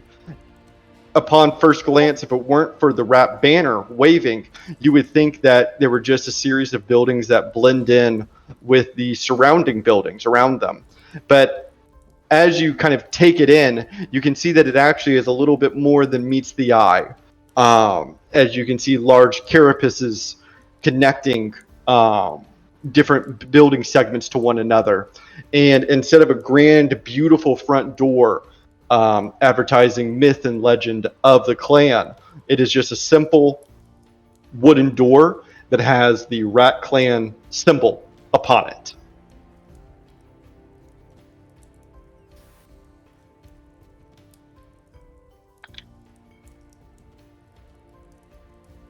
Oh, here we go. Are we supposed to wait outside? I have no clue. I have no dealings with the Rat Clan. Do I see any kind of like thieves' cant on their clan house? Yes, you would. You would see quite a bit. In fact, it would seem to you that this thieves' cant is almost like kind of like looking around. You would see like almost like graffiti in a way, you know, like different messages left by different members. A lot of it referencing things that you might not understand. Like on one brick, it would write about a certain dwarf and his allergy to onions.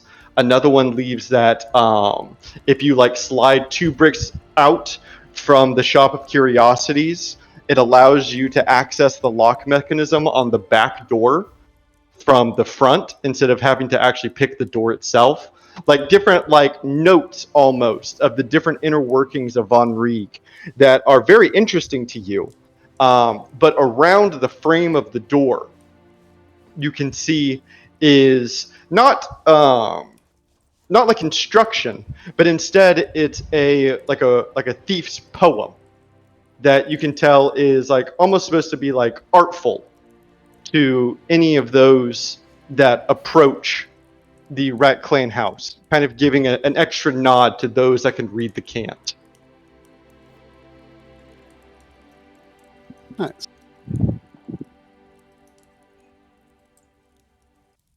Look at Jen and I smile. I see him looking at it. Yeah, I'm like Yeah. taking mental notes of like, ooh, I'm gonna have to try that second brick. Right. And maybe even a mental note that to come back later. There might be some good info here for you to read about whenever it's a little less pressing. For sure.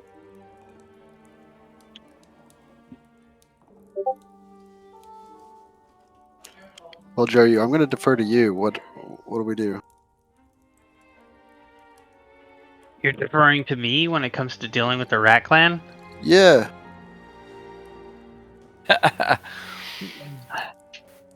Darna looks and goes, "Look, just knock on the door. They know we're coming. It's fine." Yeah, let's just knock. Yeah, and with a swift knock, you can hear a couple latches unfasten as the door opens, and you see in front of you a dwarf in black and gray robes with the symbol of the rat on him. He has kind of a wiry beard and kind of crazy-looking eyebrows. One of his eyes is a little squintier than the other as he looks you up and down and says, "You must be the Diamond Dragon, Jess? Yes. Come in, Yes. come in. We're waiting for you. Come in." And he brings you inside. The Rat Clan house smells of like cigar smoke and pipe smoke, tobacco. A little dusty. It's a dimly lit tavern hall, unlike the others that are large and grand and beautifully carved with impeccable detail to craftsmanship. This one is just kind of like a dingy tavern. There's a large bar in front of you where there are rogues playing cards and different kinds of poker. A lot of different tavern games being played as they drink by candlelight at 11 a.m. Definitely a bit seedy. It kind of reminds you of Morkesh almost in a way. And you are brought down a few winding hallways to a room, not unlike many of the others that you've been brought to already. And you are told to wait inside. And you're left alone for a little bit. I start the conversation by saying, I don't like this place. Yeah, I It's don't kind like of it homey. It has its charms, per se. What kind of room are we in? Just like an empty room, or? Yeah, it's a brick room with gray brick. It's really only lit by candlelight, so it's pretty softly lit. Like it's a little dark. It also smells like pipe smoke, and there is a simple table in the center that all of you have chairs around. And on this table are several sets of playing cards and some gold, actually. Are there any paintings on the wall? There are a few paintings. I pull There's one out- painting. Mhm. Are the holes cut out of the eyes?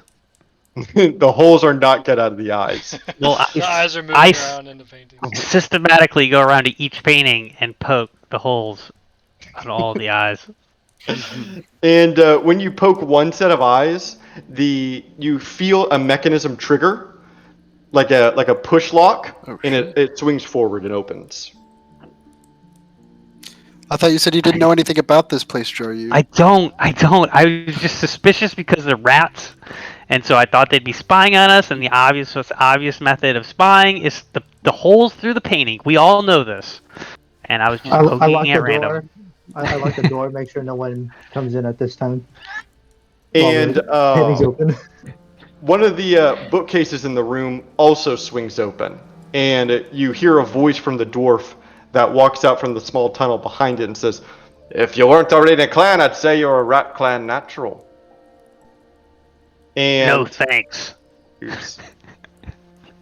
And there's a wiry smile from the dwarf that emerges.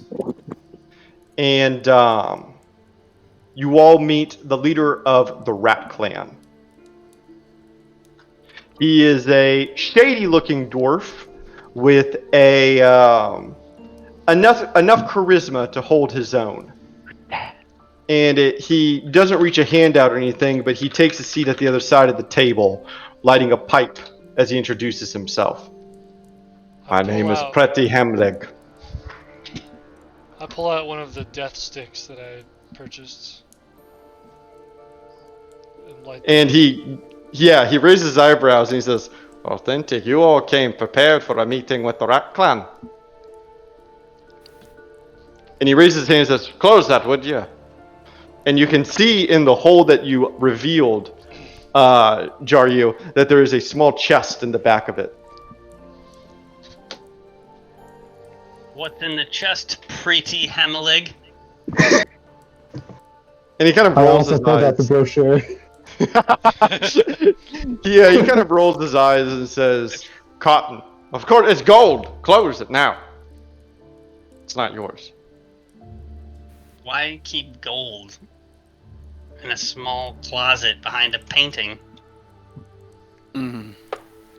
And he gives kind of not a sinister, that's too evil, but a mischievous smile, and kind of raises his shoulders as he takes a draw of his pipe and blows the smoke across the table in front of you all.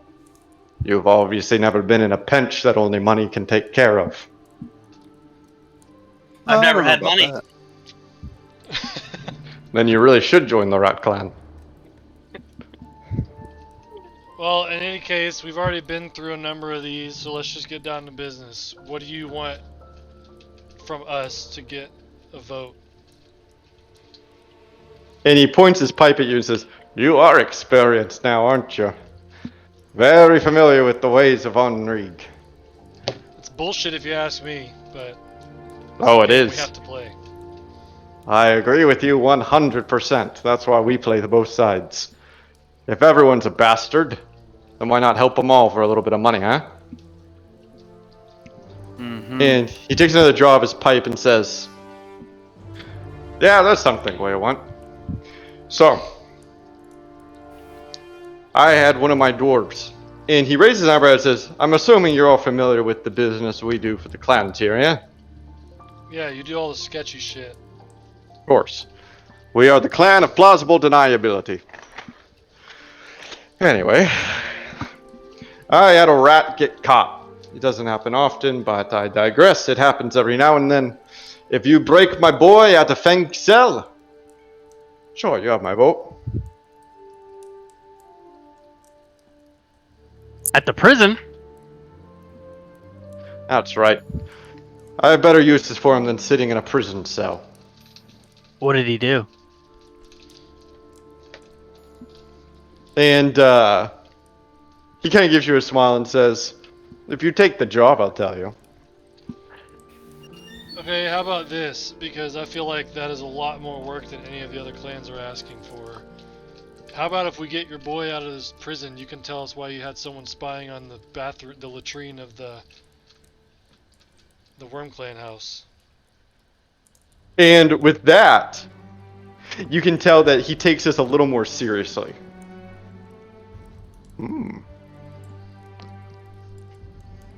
I'll say it again.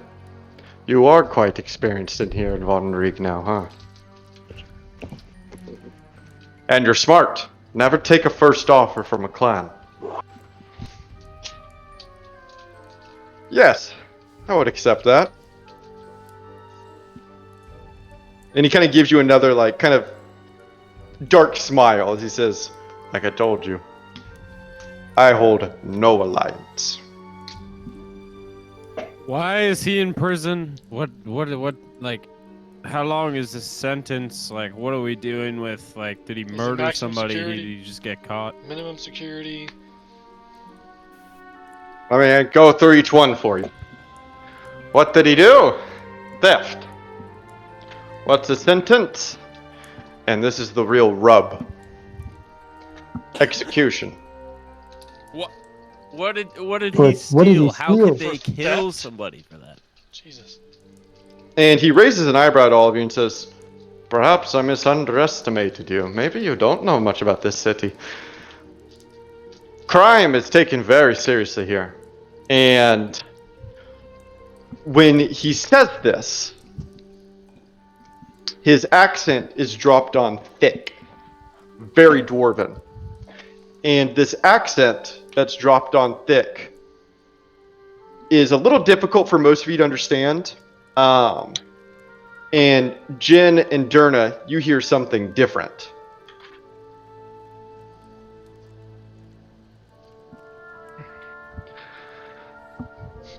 Laws here are very, very punishing. So yes, he got caught just theft. I mean, it was theft of a very expensive item. And he puts his pipe down and says, and it was bullshit because he was caught after it happened. How long after? Maybe a week or so. I mean, that's generally how long it takes to solve a crime. He kind of shrugs. Sounds like Fair he screwed enough. up. Mm. And when's What his did he execution steal? date? Not tomorrow, but the next day.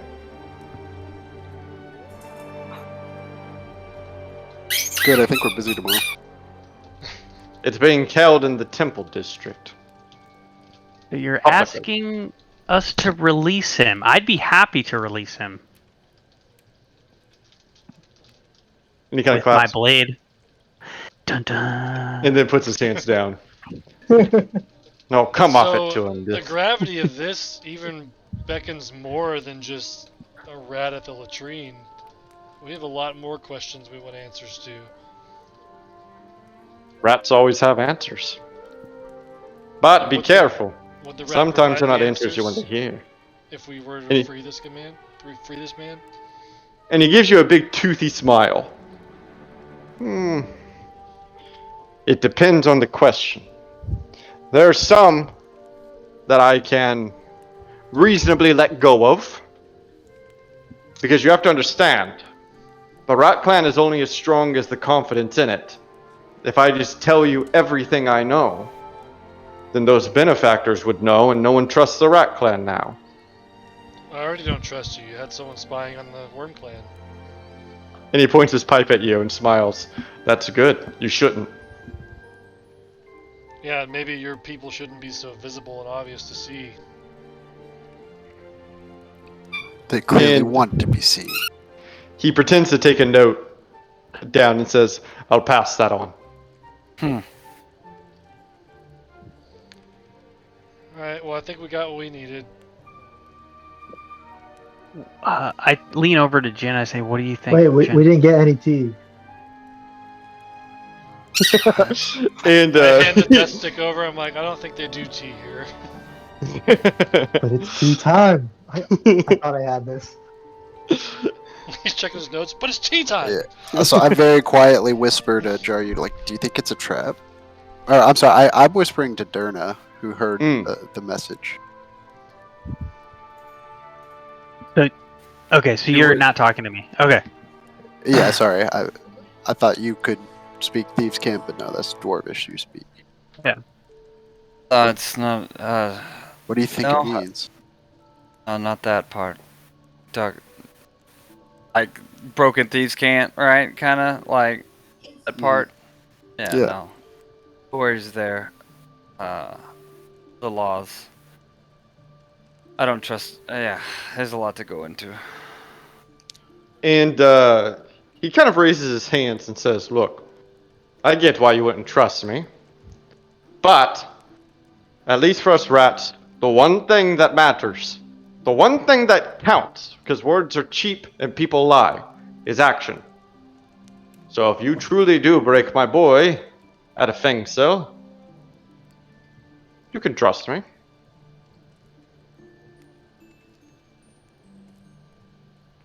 Who's your boy? Like a description of this man? His name is Draken. He has an eye patch, black hair, tattoos all up one arm. His left, I believe. Do you know what cell block he's being held in? And he thinks for a second. I believe the West Wing. That would be helpful. If you're serious about it, then downstairs you can find the dwarf Teirin. He has maps of Fengsel. That might be helpful. Or you can wait until his execution. It's public, out on the square, and nap him up that way. A little riskier if you don't do it right, but you don't have to break into a prison, so hey, no difference to me. For this to work, you already told us we can't trust you, so we're going to need some leverage and some collateral before we actually break him out. What do you have in mind? You're going to have to give us some of the info that might be pertinent to other clans that we can use, because remember, if we fail, the greater war is coming to Von Rieg, and all of this is going to get wiped out anyways. And he kind of gives you a sly smile. Fine. How about this? I'll answer one question of yours. Group huddle. Like, And he gets up and I huddle gives you some privacy. what do we want to ask? I think minor detail is the grot situation, but I thought we figured out the Grot situation. Well, No, he was He's cursed by okay. my somebody. face is all screwed up. yeah, like I said, I don't think it's the main one, but it is an issue that I have with him. They definitely were trying to stifle. It was not the Or mushrooms. grot. Grot They was knew about the cursed, grot. was magically cursed by somebody to try to kill me. Yeah, that's a good one to ask about. They clearly did not want people to know and spread word that Grot went down into the Underdark. They knew about it. But like I said, that might not be the biggest one. Should we ask about the meteorite? Well, Or the Wolf Clan? Aren't we going to Maybe go see the meteorite tonight? Yeah, do you think they would Think- like tell us any incriminating dirt about the Wolf Clan that we No, didn't already Exactly. know? I think that would be major. That's too big of a thing to tell us. Oh, did he specify minor? Well, He just said one question, right? I mean, Oh, he said one question, but yeah, earlier but he before said that earlier he said that he would. yeah, yeah. he's not going to tell us stuff if it's like super important, and he feels like he'll lose out on it, and that's definitely something that would bite him in the ass right now. but He's that's calculating my it. whole point, though, is that we don't have any leverage. We could do this thing, and he could give us nothing, and we have no way to prevent that. So we need some good info as a show of good faith that we can trust him. What if we ask him about Jaryu's boy, the Mirror guy? Would he know Yeah. anything about that? He might. he He might might. be part of it. It's the Rackland. And then if he does, would he Well, if even tell us? we got a Probably good not. enough lead, if we got a decent lead, though, we could figure what's going Like, on. I'd I to feel like investigate we that. should ask a question that we think they will give us the info to, not something they're trying to hide, but something that's still useful to us. I think all of those sound useful. They're all pieces of a puzzle. And which of those would they actually answer truthfully? I mean, he might answer the question about Mirror truthfully, since the information that he might have on him could be vague at best.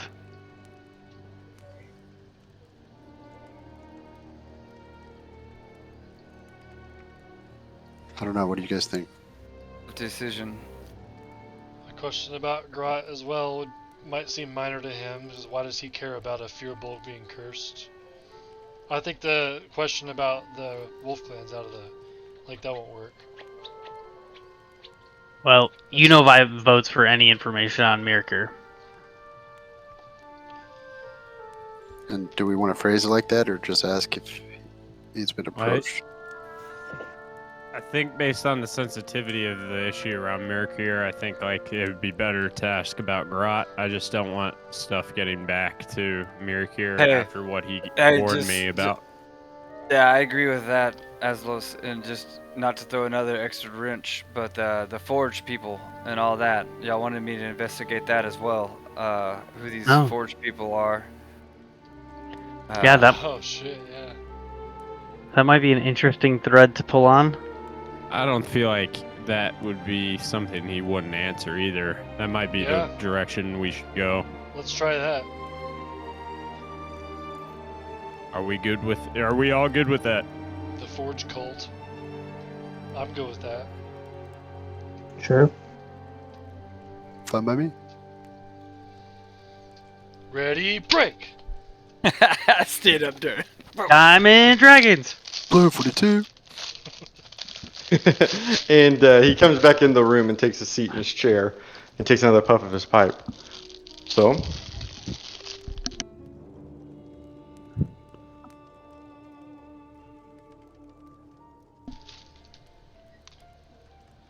Go ahead. I'm trying to think of how to word it properly. What information can you give us on the cult following that was worshipping a demon in the Forge basement? and he kind of laughs through his pipe. Oh, that is quite the mess, huh? Ah, they worship a demon lord by the name of Jubilex. Very strange. Very strange. Beyond the fact that it requires sacrifice and other demonic ritual, there's one other interesting thing about it. He kind of leans in a little bit. I haven't been able to verify this, but it comes from a trusted source. There is a clan elder that participates in the rituals. We already knew that. Who is it? And he leans back and gives you a smile and says, probably the last one you would expect. The Goat Clan Elder. Yeah. Yukiza kind of chuckles just like in amazement or whatever. Just like, what the fuck? Yes.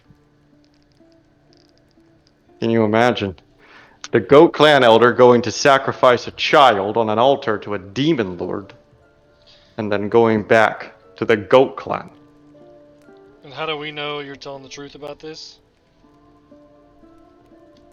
And he kind of raises his hand slightly and says, this one you're just going to have to trust me on.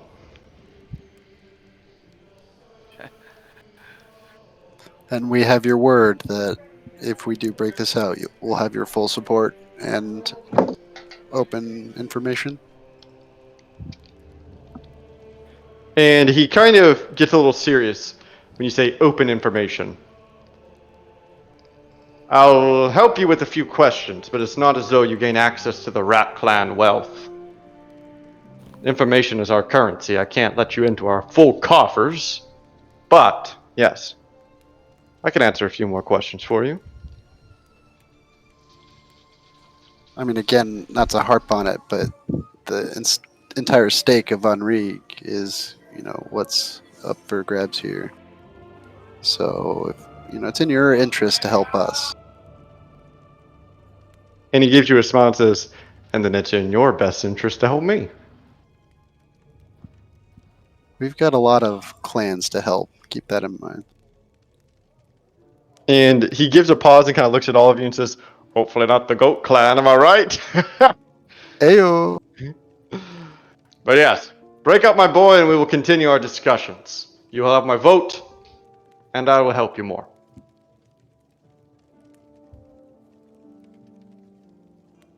Kind of side-eye the party, kind of skeptical. Alright, well, we'll think about your offer, and, you'll find out within a day or two if your boy gets killed or not.